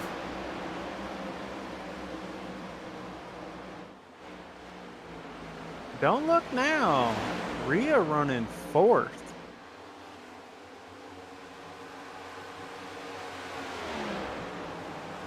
Oh, she is sending it on the inside.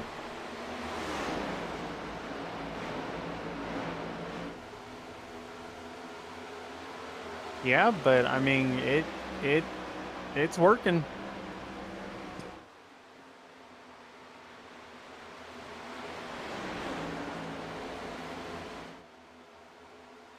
You know, the line she's running ain't that bad either.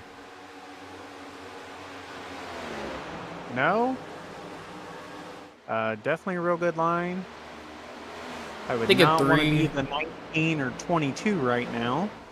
I think in 3 and 4 she could probably get a little bit lower to save tires a little bit more, but I'm just really curious.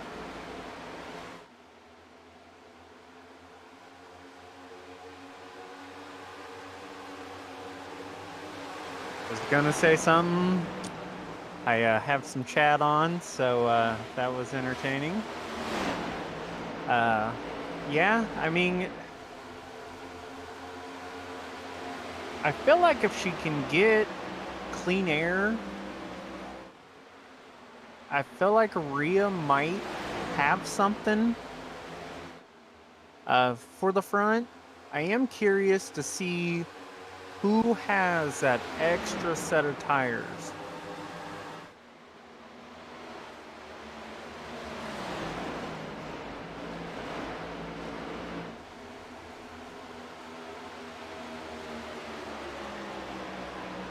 that's the big thing. Some people are going to want to see the green flag all the way, and the other ones are going to hope for that caution just so they can have the fresh rubber. I mean, if I was in the back, Taylor Butcher Benjamin, Mike Hamlin, John Hopley, the 21, 14, I definitely probably would be kind of wanting a caution. I know Josh right now is, if he's listening, is probably screaming, telling us that he does not want a caution at all.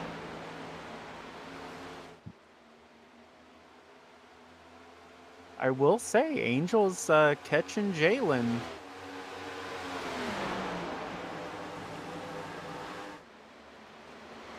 That he is. Not sure if you have the thing for times, or last laps, I should say. I actually. Let's see.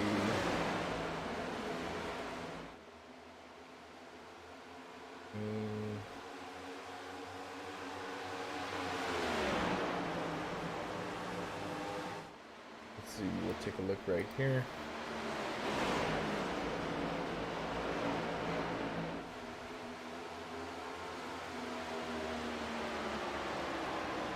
You see Jalen kind of start pulling away from these two. Yep, I just was about to say that. It kind of looked like Angel overdrove a corner. And Isaac wasn't able to get through there. I will say Rhea is...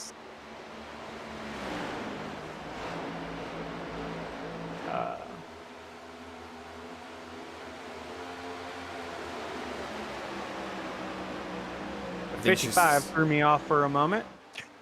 He just zoomed past everyone. I want to say Rhea's starting to get tight.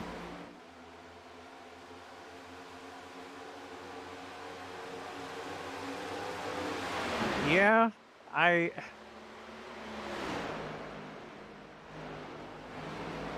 will say I definitely think, just hearing, Rhea is on about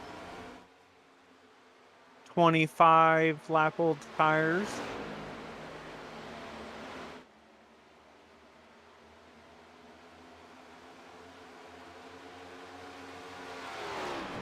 It does look like Isaac was able to make it past Angel. Is that 55 on super fresh tires? Yes, he is. Okay. He last bit 101. Down. Okay. I was like, I know he's a couple laps down, But he is moving. yeah, he is making everyone look like they are standing still. He's going to get his 2 laps back the hard way. Does look like Angel's tires from spinning on that last caution are... Ooh, Angel's actually in the wall. Yeah.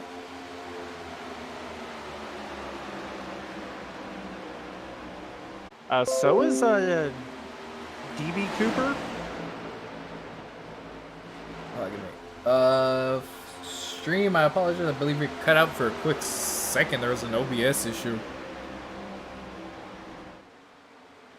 Can you confirm that it's on live, please? Oh yeah, you're on live. Yep, it's up. It never went out? No. Oh, that's weird. My apologies, chat. We currently have 20 viewers watching. We appreciate you all. But watching a battle go on, that was so weird. Yeah, Taylor's on the move. Hamlin's on the move. Now we're starting to see the guys that were up in the front towards the beginning of the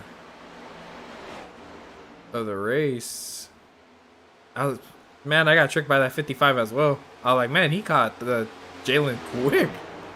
Yeah, that's what threw me off. Rhea was getting tight, going high, and he just kind of split, took it 4 wide, and passed everyone like they were standing still. So it was a little thrown back. Oh, here we go. 3 wide action. Isaac, Mike, Taylor Bridger, Benjamin, James Bowles, all these guys getting thrown into the mix. Here comes the Hornet's Nest. And I will say, does Mike, Taylor, and all them have fresher tires than Jalen and Josh? Yep, by about 18 laps. Which actually makes sense because I believe the tires really start kicking in right around this mark. Yeah. The good news is Jalen and Josh both have a decent gap between them and DB Cooper. It cracks me up when I see that name. All I think about is without a paddle, or up a creek without a paddle, or whatever it's called. Now, you know what is interesting? And this regards racing. For anybody wondering that's not into iRacing, there's actually quite a few. Like, you never know who you're going to run to in races. Like, for example, this league has Hermie Sadler. I believe, I don't know if it was the real one or if it was, you know, just like his second account with the same name. But last night I saw one of my buddies, he was racing with Dale Earnhardt Jr. Depending on what it was, it could have been. If it was the real one, that's awesome. But back to this Mike race right Hamlin here. has caught Jalen. Oh, he ran him down quick. I'm not going to lie, if I was Josh, I'd be a little worried. The only reason being is we are getting closer to the end of the race, and I would really be hoping that lap car, that 55, would not make it very easy for them to pass.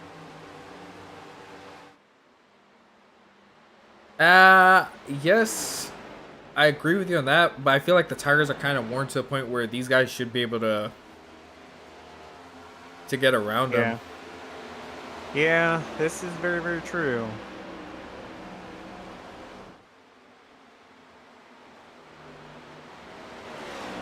Let's put it this way. Last lap, Mike Hamlin was a 10th faster than Joshua.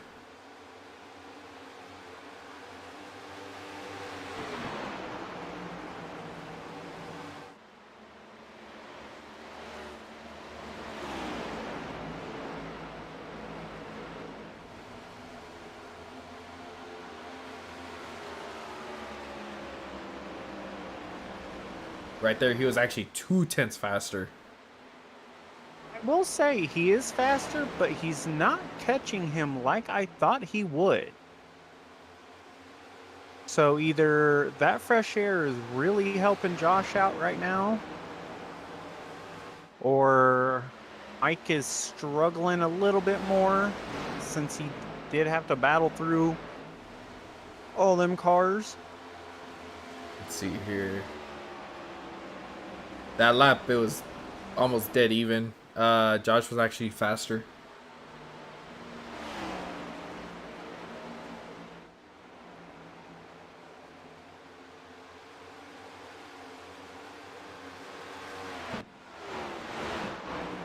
Well, about to say Mike Hamlin just disappeared. Blake Lothian actually is having a really good. He is our biggest mover right now, up 34 spots. Yep. Our second biggest mover, Mr. Matty Moniak, up 31.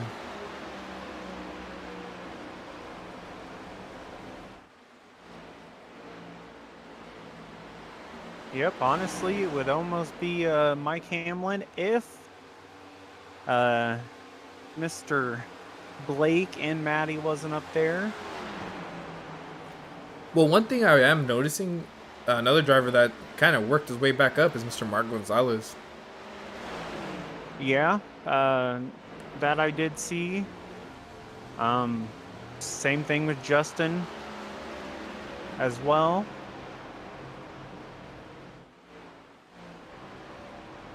You know, what happened with Casey Thompson? I didn't even. He was involved in that second wreck.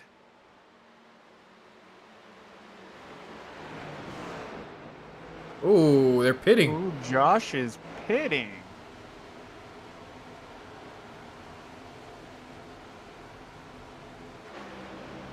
That gives Mike flashbacks.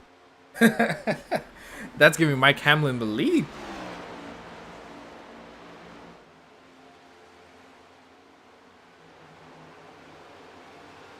Now, this is where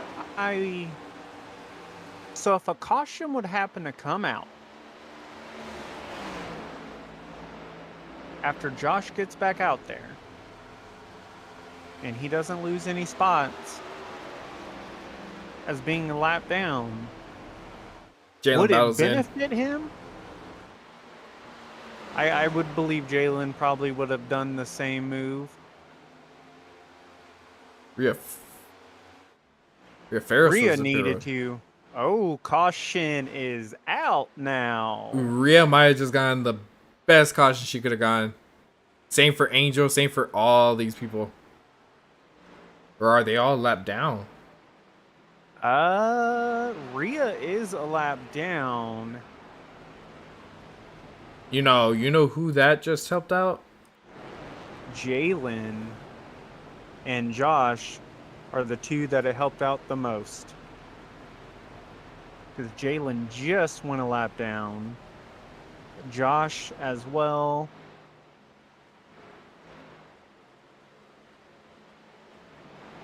So here is my... I mean, I have a little bit of a question here. Strategy-wise. Who still has tires? If you're going to save tires, it's for this moment right here. Because I guarantee you, nobody up here in the front 10 has tires. Ooh, unless Matty Moniak does. Matty definitely does. I know Matty has tires. Mike Hamlin's staying out because I'm more certain he doesn't. Matty is staying out too. Interesting. Taylor's coming down. I'm curious to see what they do. Jalen and Josh, James Bowl, the 62, Rhea are all a single lap down.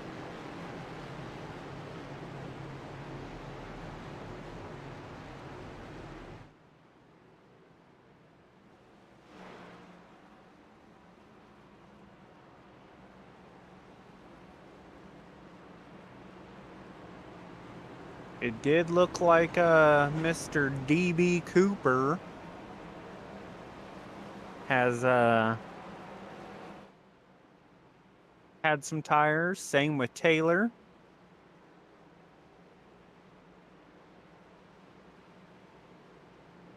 But the thing is, I think they're too far back. Oh, wait a minute. Well, it all depends, because... I was about to say, Taylor Butcher Benjamin's restarting 11th. But by the time they go green, they're going to have to, like, full send it. This is true. Now, I will say, Josh is not a lap down. Did he get the lucky dog? I don't know if he got the lucky dog or I think Jay.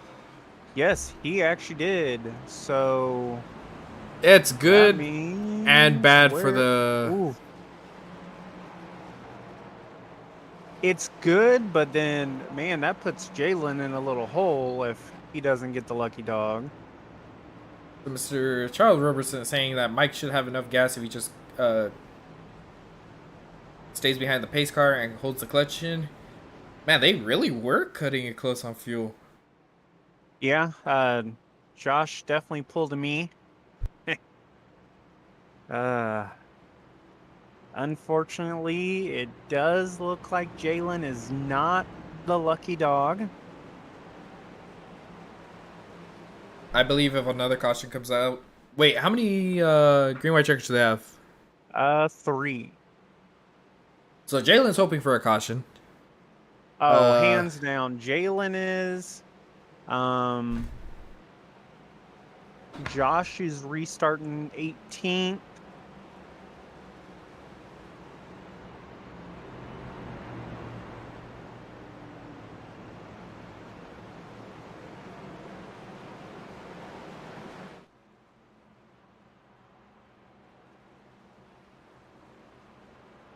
Now, I will say, though, it definitely, Mike being out front, first time being out front all day, actually, I think.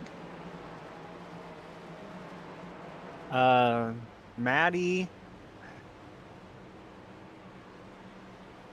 if Maddie would have pitted, I probably would have gave him the benefit of the doubt.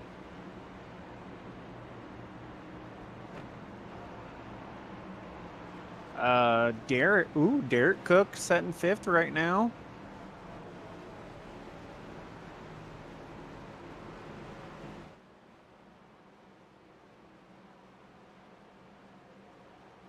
I can confirm iRacing is glitching.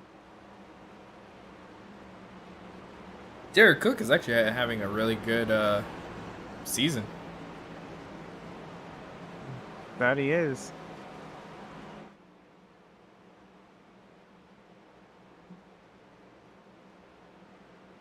Alrighty. First green white checkered attempt.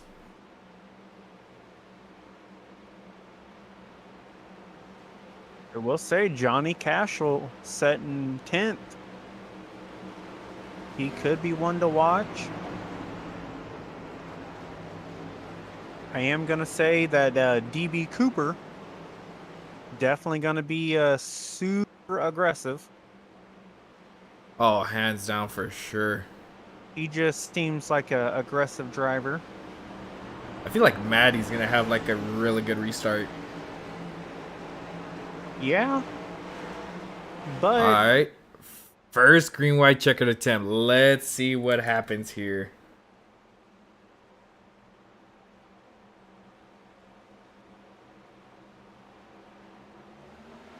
Green flag is out. The inside light got a good restart. Maddie's trying to take a look. Who's going to be able to make it stick and who's going to full send it?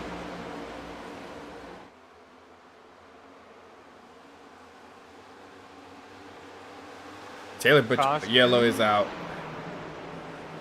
Who brought out that? Ooh, don't tell me it was Jalen.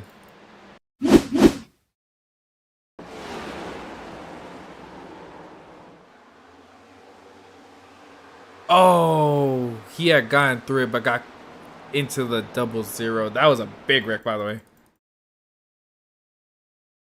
it was. It looked like Mulvey again. Mulvey's has not had a good it's had an unfortunate race. Oh, so he checked up for the 31. Got ran over, I'm assuming by Chu because it was such a massive checkup. Yeah. Try to hold on to it, hit the 2, and away he went. Yeah. Ooh, Hobley got caught up in the 2. It looks like the 34 is what kind of really caused that big old checkup. Then the 67.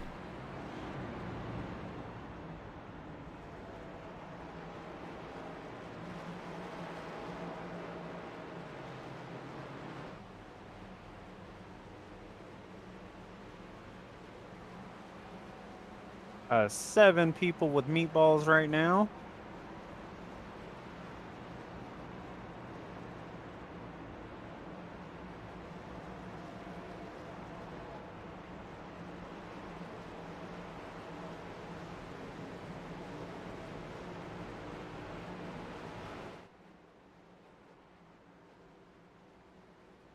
Definitely hindered Jalen, unfortunately.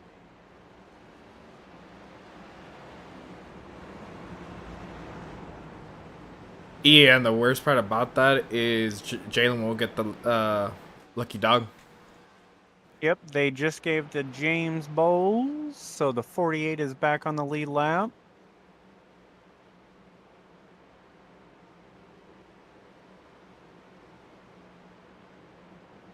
I will say, hopefully a couple of these guys that have a meatball. It looks like all of them are down pit road except for John Hopley. So hopefully it doesn't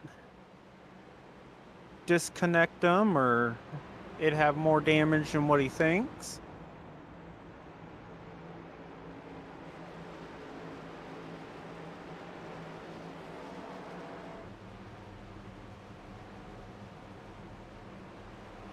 Look at my steering wheel. Oh, this ought to be good.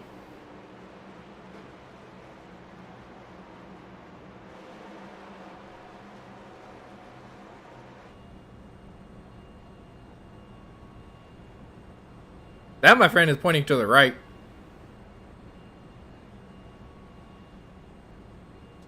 Oh, this is gonna make for an interesting restart right here.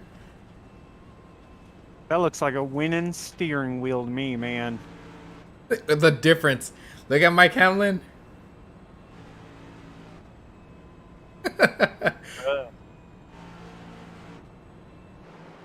I believe Mike is actually saving fuel right now. Yeah, I mean, I'm saying right now, Mike, Blake, Maddie, Justin, Derek, Tristan, they're definitely not wanting all 3 of these green-white checkers. No, because Taylor Butcher Benjamin actually made a lot of ground in just that little bit of time. He went from 11th to 7th. Yeah, well, that was just in one corner. To Fair be point. fair. He definitely got it to stick on the bottom. I mean, right as of right now, if it goes green,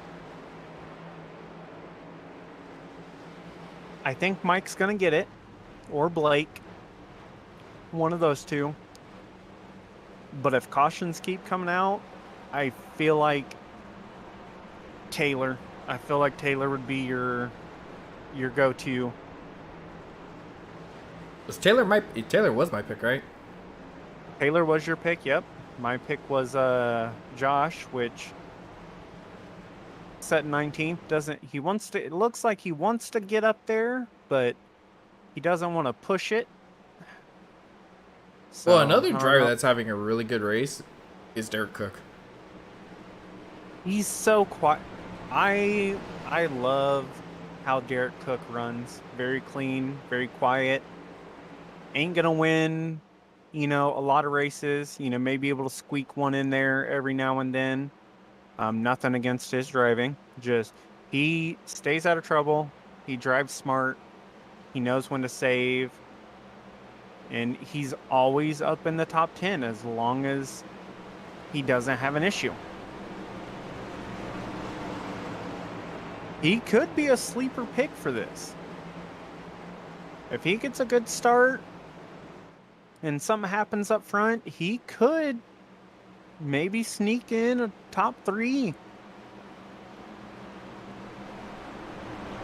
All right, attempt number 2.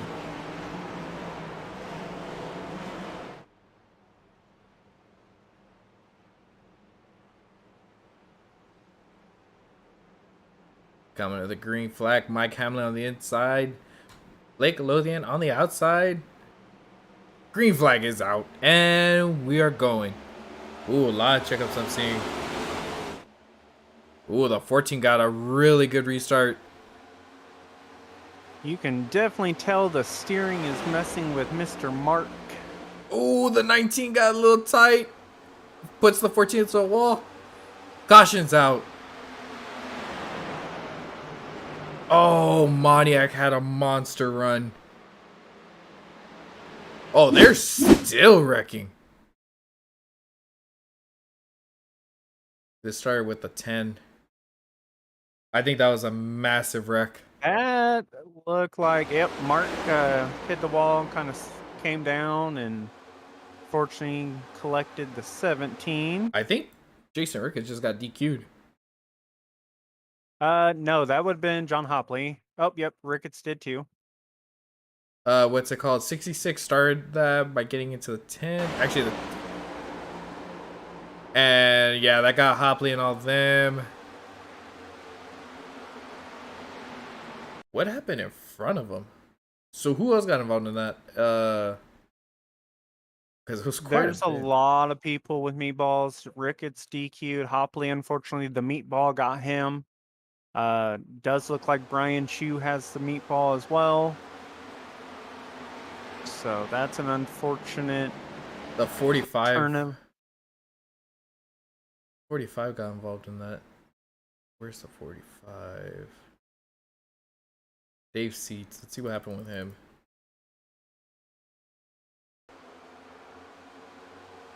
Ooh. So there was a secondary wreck in front of that. And it involved Brian Chu. Yep, it happened right there, and then the 91 and the 54 got into it in the corner right there. Man, that really that was a hard hit.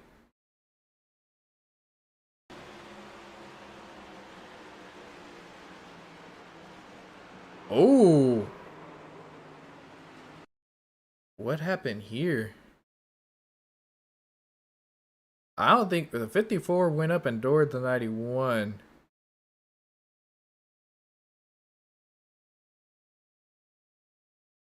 Not sure what happened here though. Or unless it was the fact that Brian couldn't steer. Which is highly possible. I mean, Brian did take a real big hit. Yeah, he did. Here, I'm gonna take a look from cockpit point of view.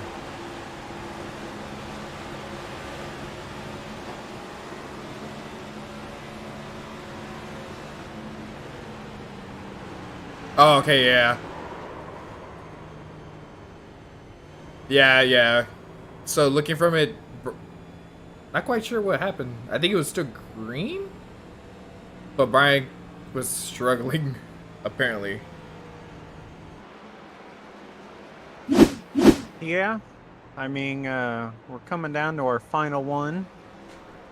Our top 10 is looking a little weird. Things could definitely get interesting. Hopefully they just kind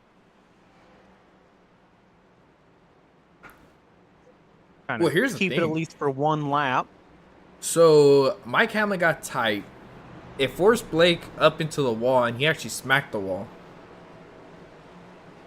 Maddie was able to get a really good run. So this restart is a final green white checkered. Gonna be very interesting.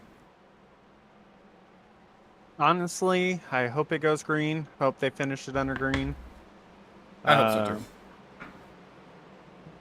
They just got to make one lap, a single lap, and then they can crash.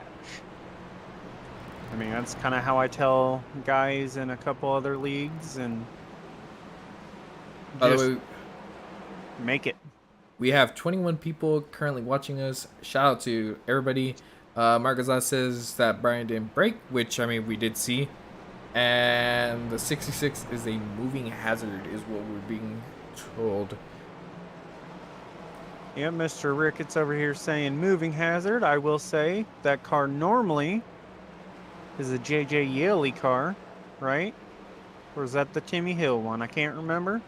Either way, makes sense right there. Just because I know Mr. Ricketts, I'm going to say Mr. Ricketts was at fault for all the wrecks.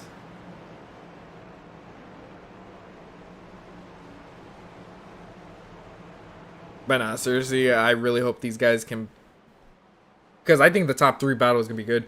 But at the same time, look who's right behind Matty Moniak. Yeah, I was gonna say Taylor being in 5th. 4 The wide.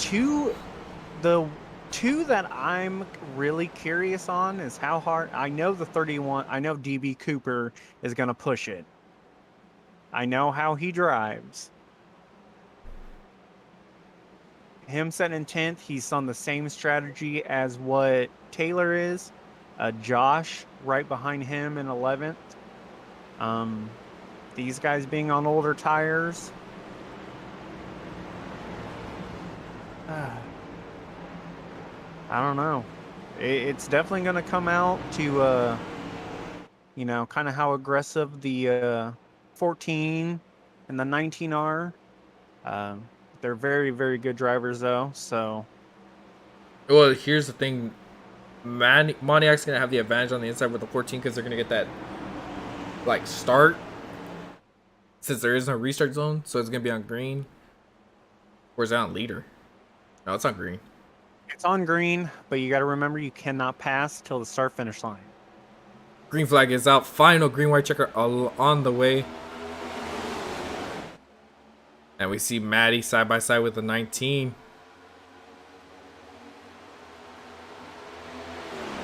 Number 14 out ahead. Oh, the 4 is drifting up. Oh, everybody's on the wall. They're wrecking behind him. This is going to end under caution.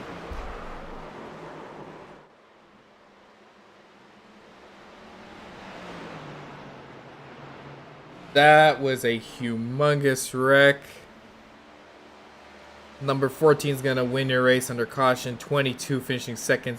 Your driver, Steven Sear, in 3rd. Congratulations, Steven. Yep, and Jalen finished 9th. Oh, that's actually a Unfortunately, really Josh- good recovery.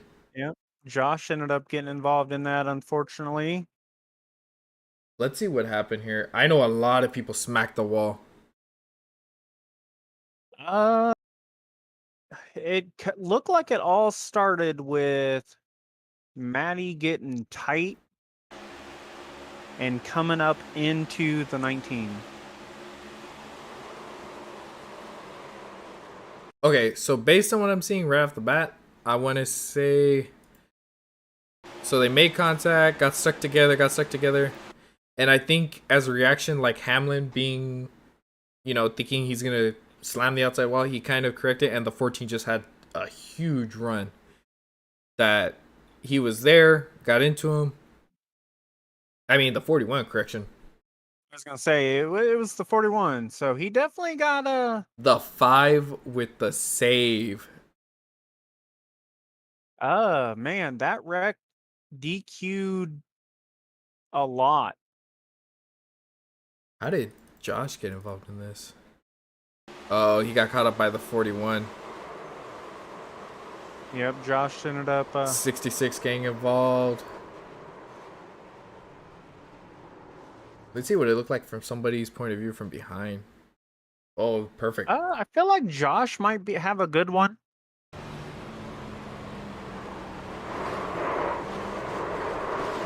Yikes.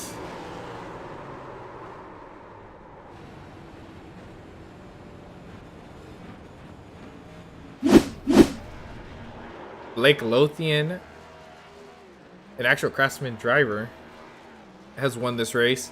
Taylor Butcher Benjamin in 2nd, Steven Sear in 3rd. I say let's go ahead and bring up our 3rd place driver. Mr. Steven, let me grab him and bring him on up to the broadcast booth. Mr. Steven, it's us up in the booth. You got us? Yes, I do. Alrighty.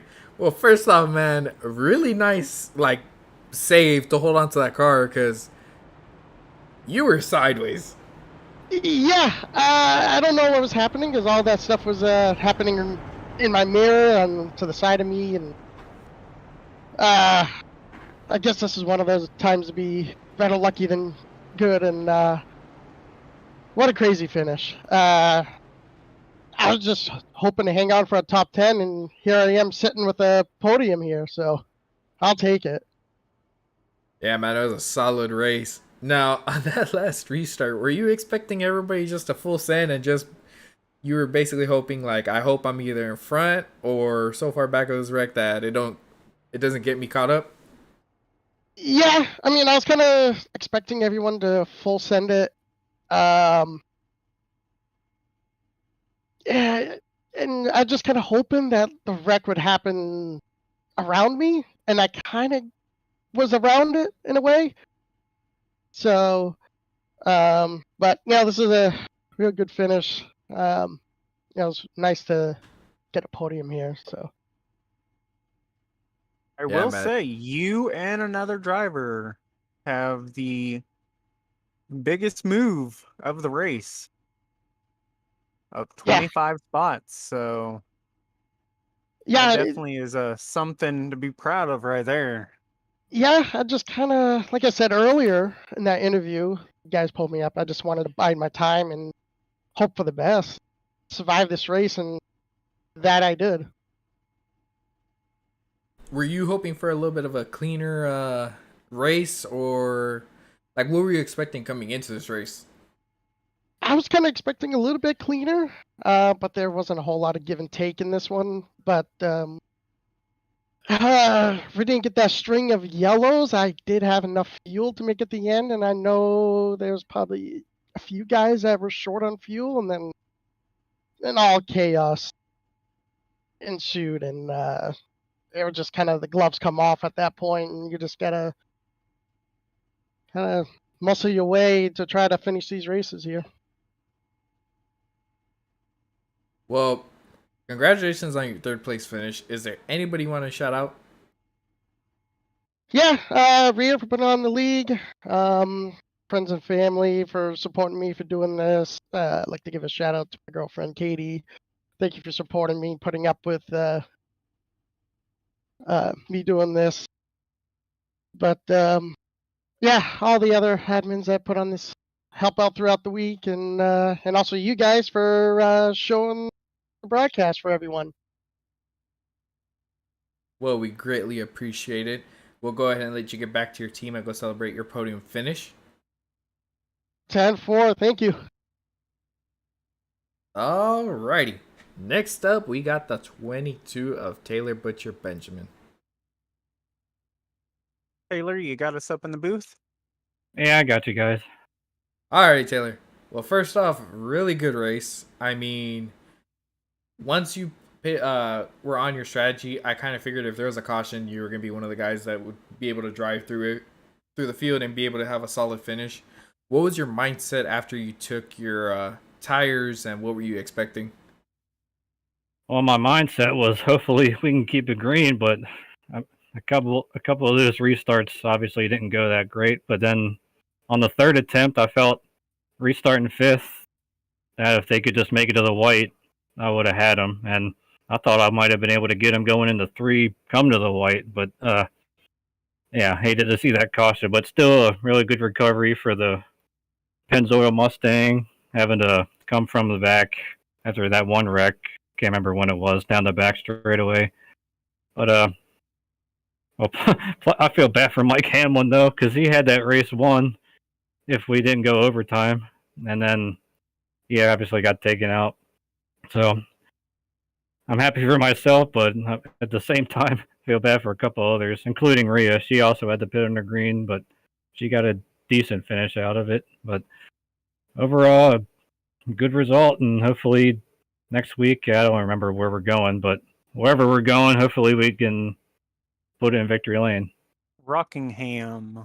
Oh, yes. You know me, I love that place. Well, we already know who I'm picking next week.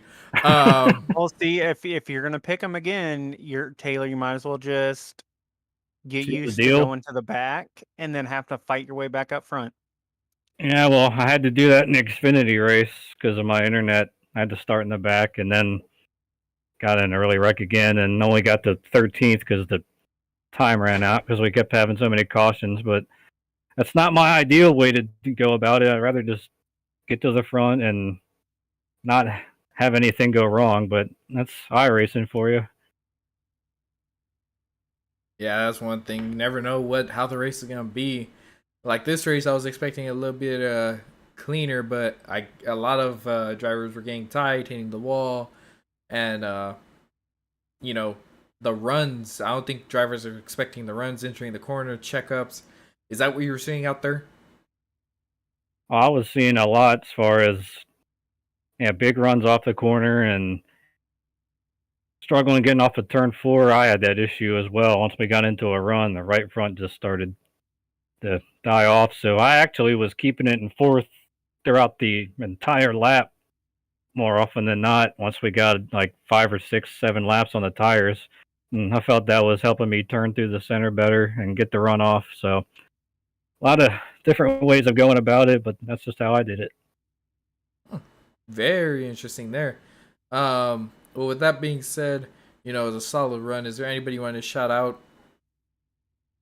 Well, shout out everybody on Team Penske, Rhea, Jeff Weimer, and Justin Horton did a great job getting P4 and on those old tires, because he was one of the ones that stayed out, and a lot of others that stayed out ended up getting wrecked. So kudos to him, especially not being in this league for a while.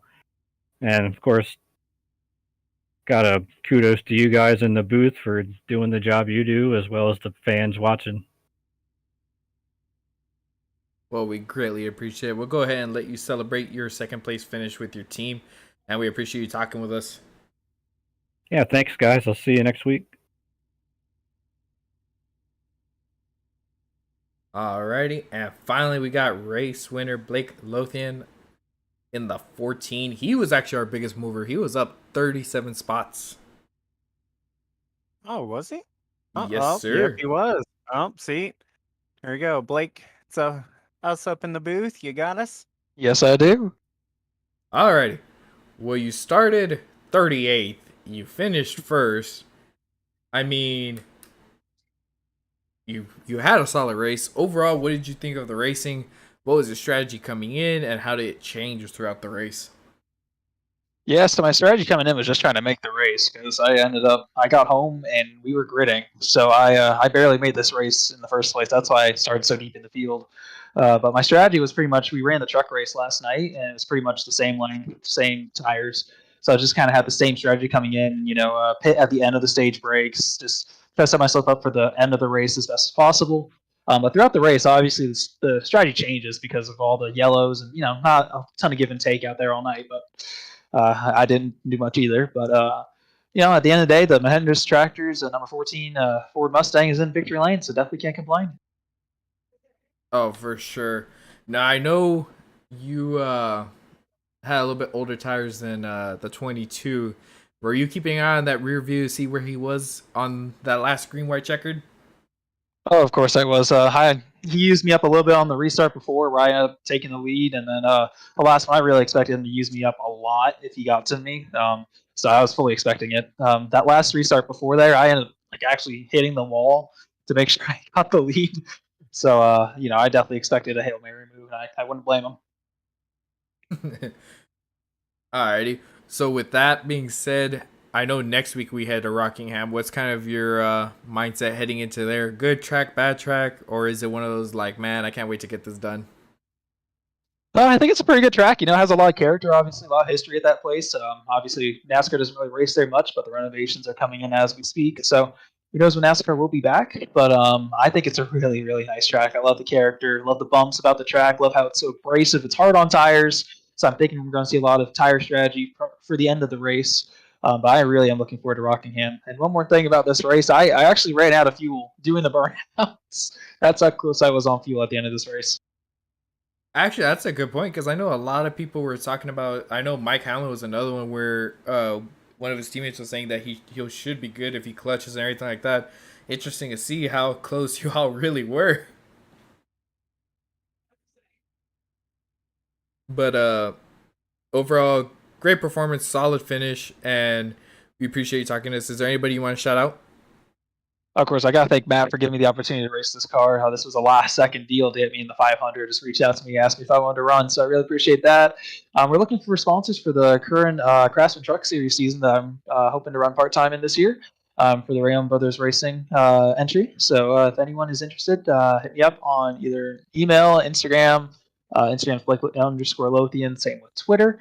But hit me up anywhere on social media if you're interested in sponsoring a real Truck Series truck. Well, very interesting. We'll go ahead and let you go and celebrate your win. Solid performance and solid race, man. Thank you. I really appreciate it. And thank you for the amazing broadcast. I was watching throughout the entire race. I learned a lot about the competitors around me, so I really appreciate it. Thank you. Appreciate it. Alrighty. So that was our top 3 finishers. It was a hectic race, to say the least. Now, let's go ahead and go through our finishing results for the race.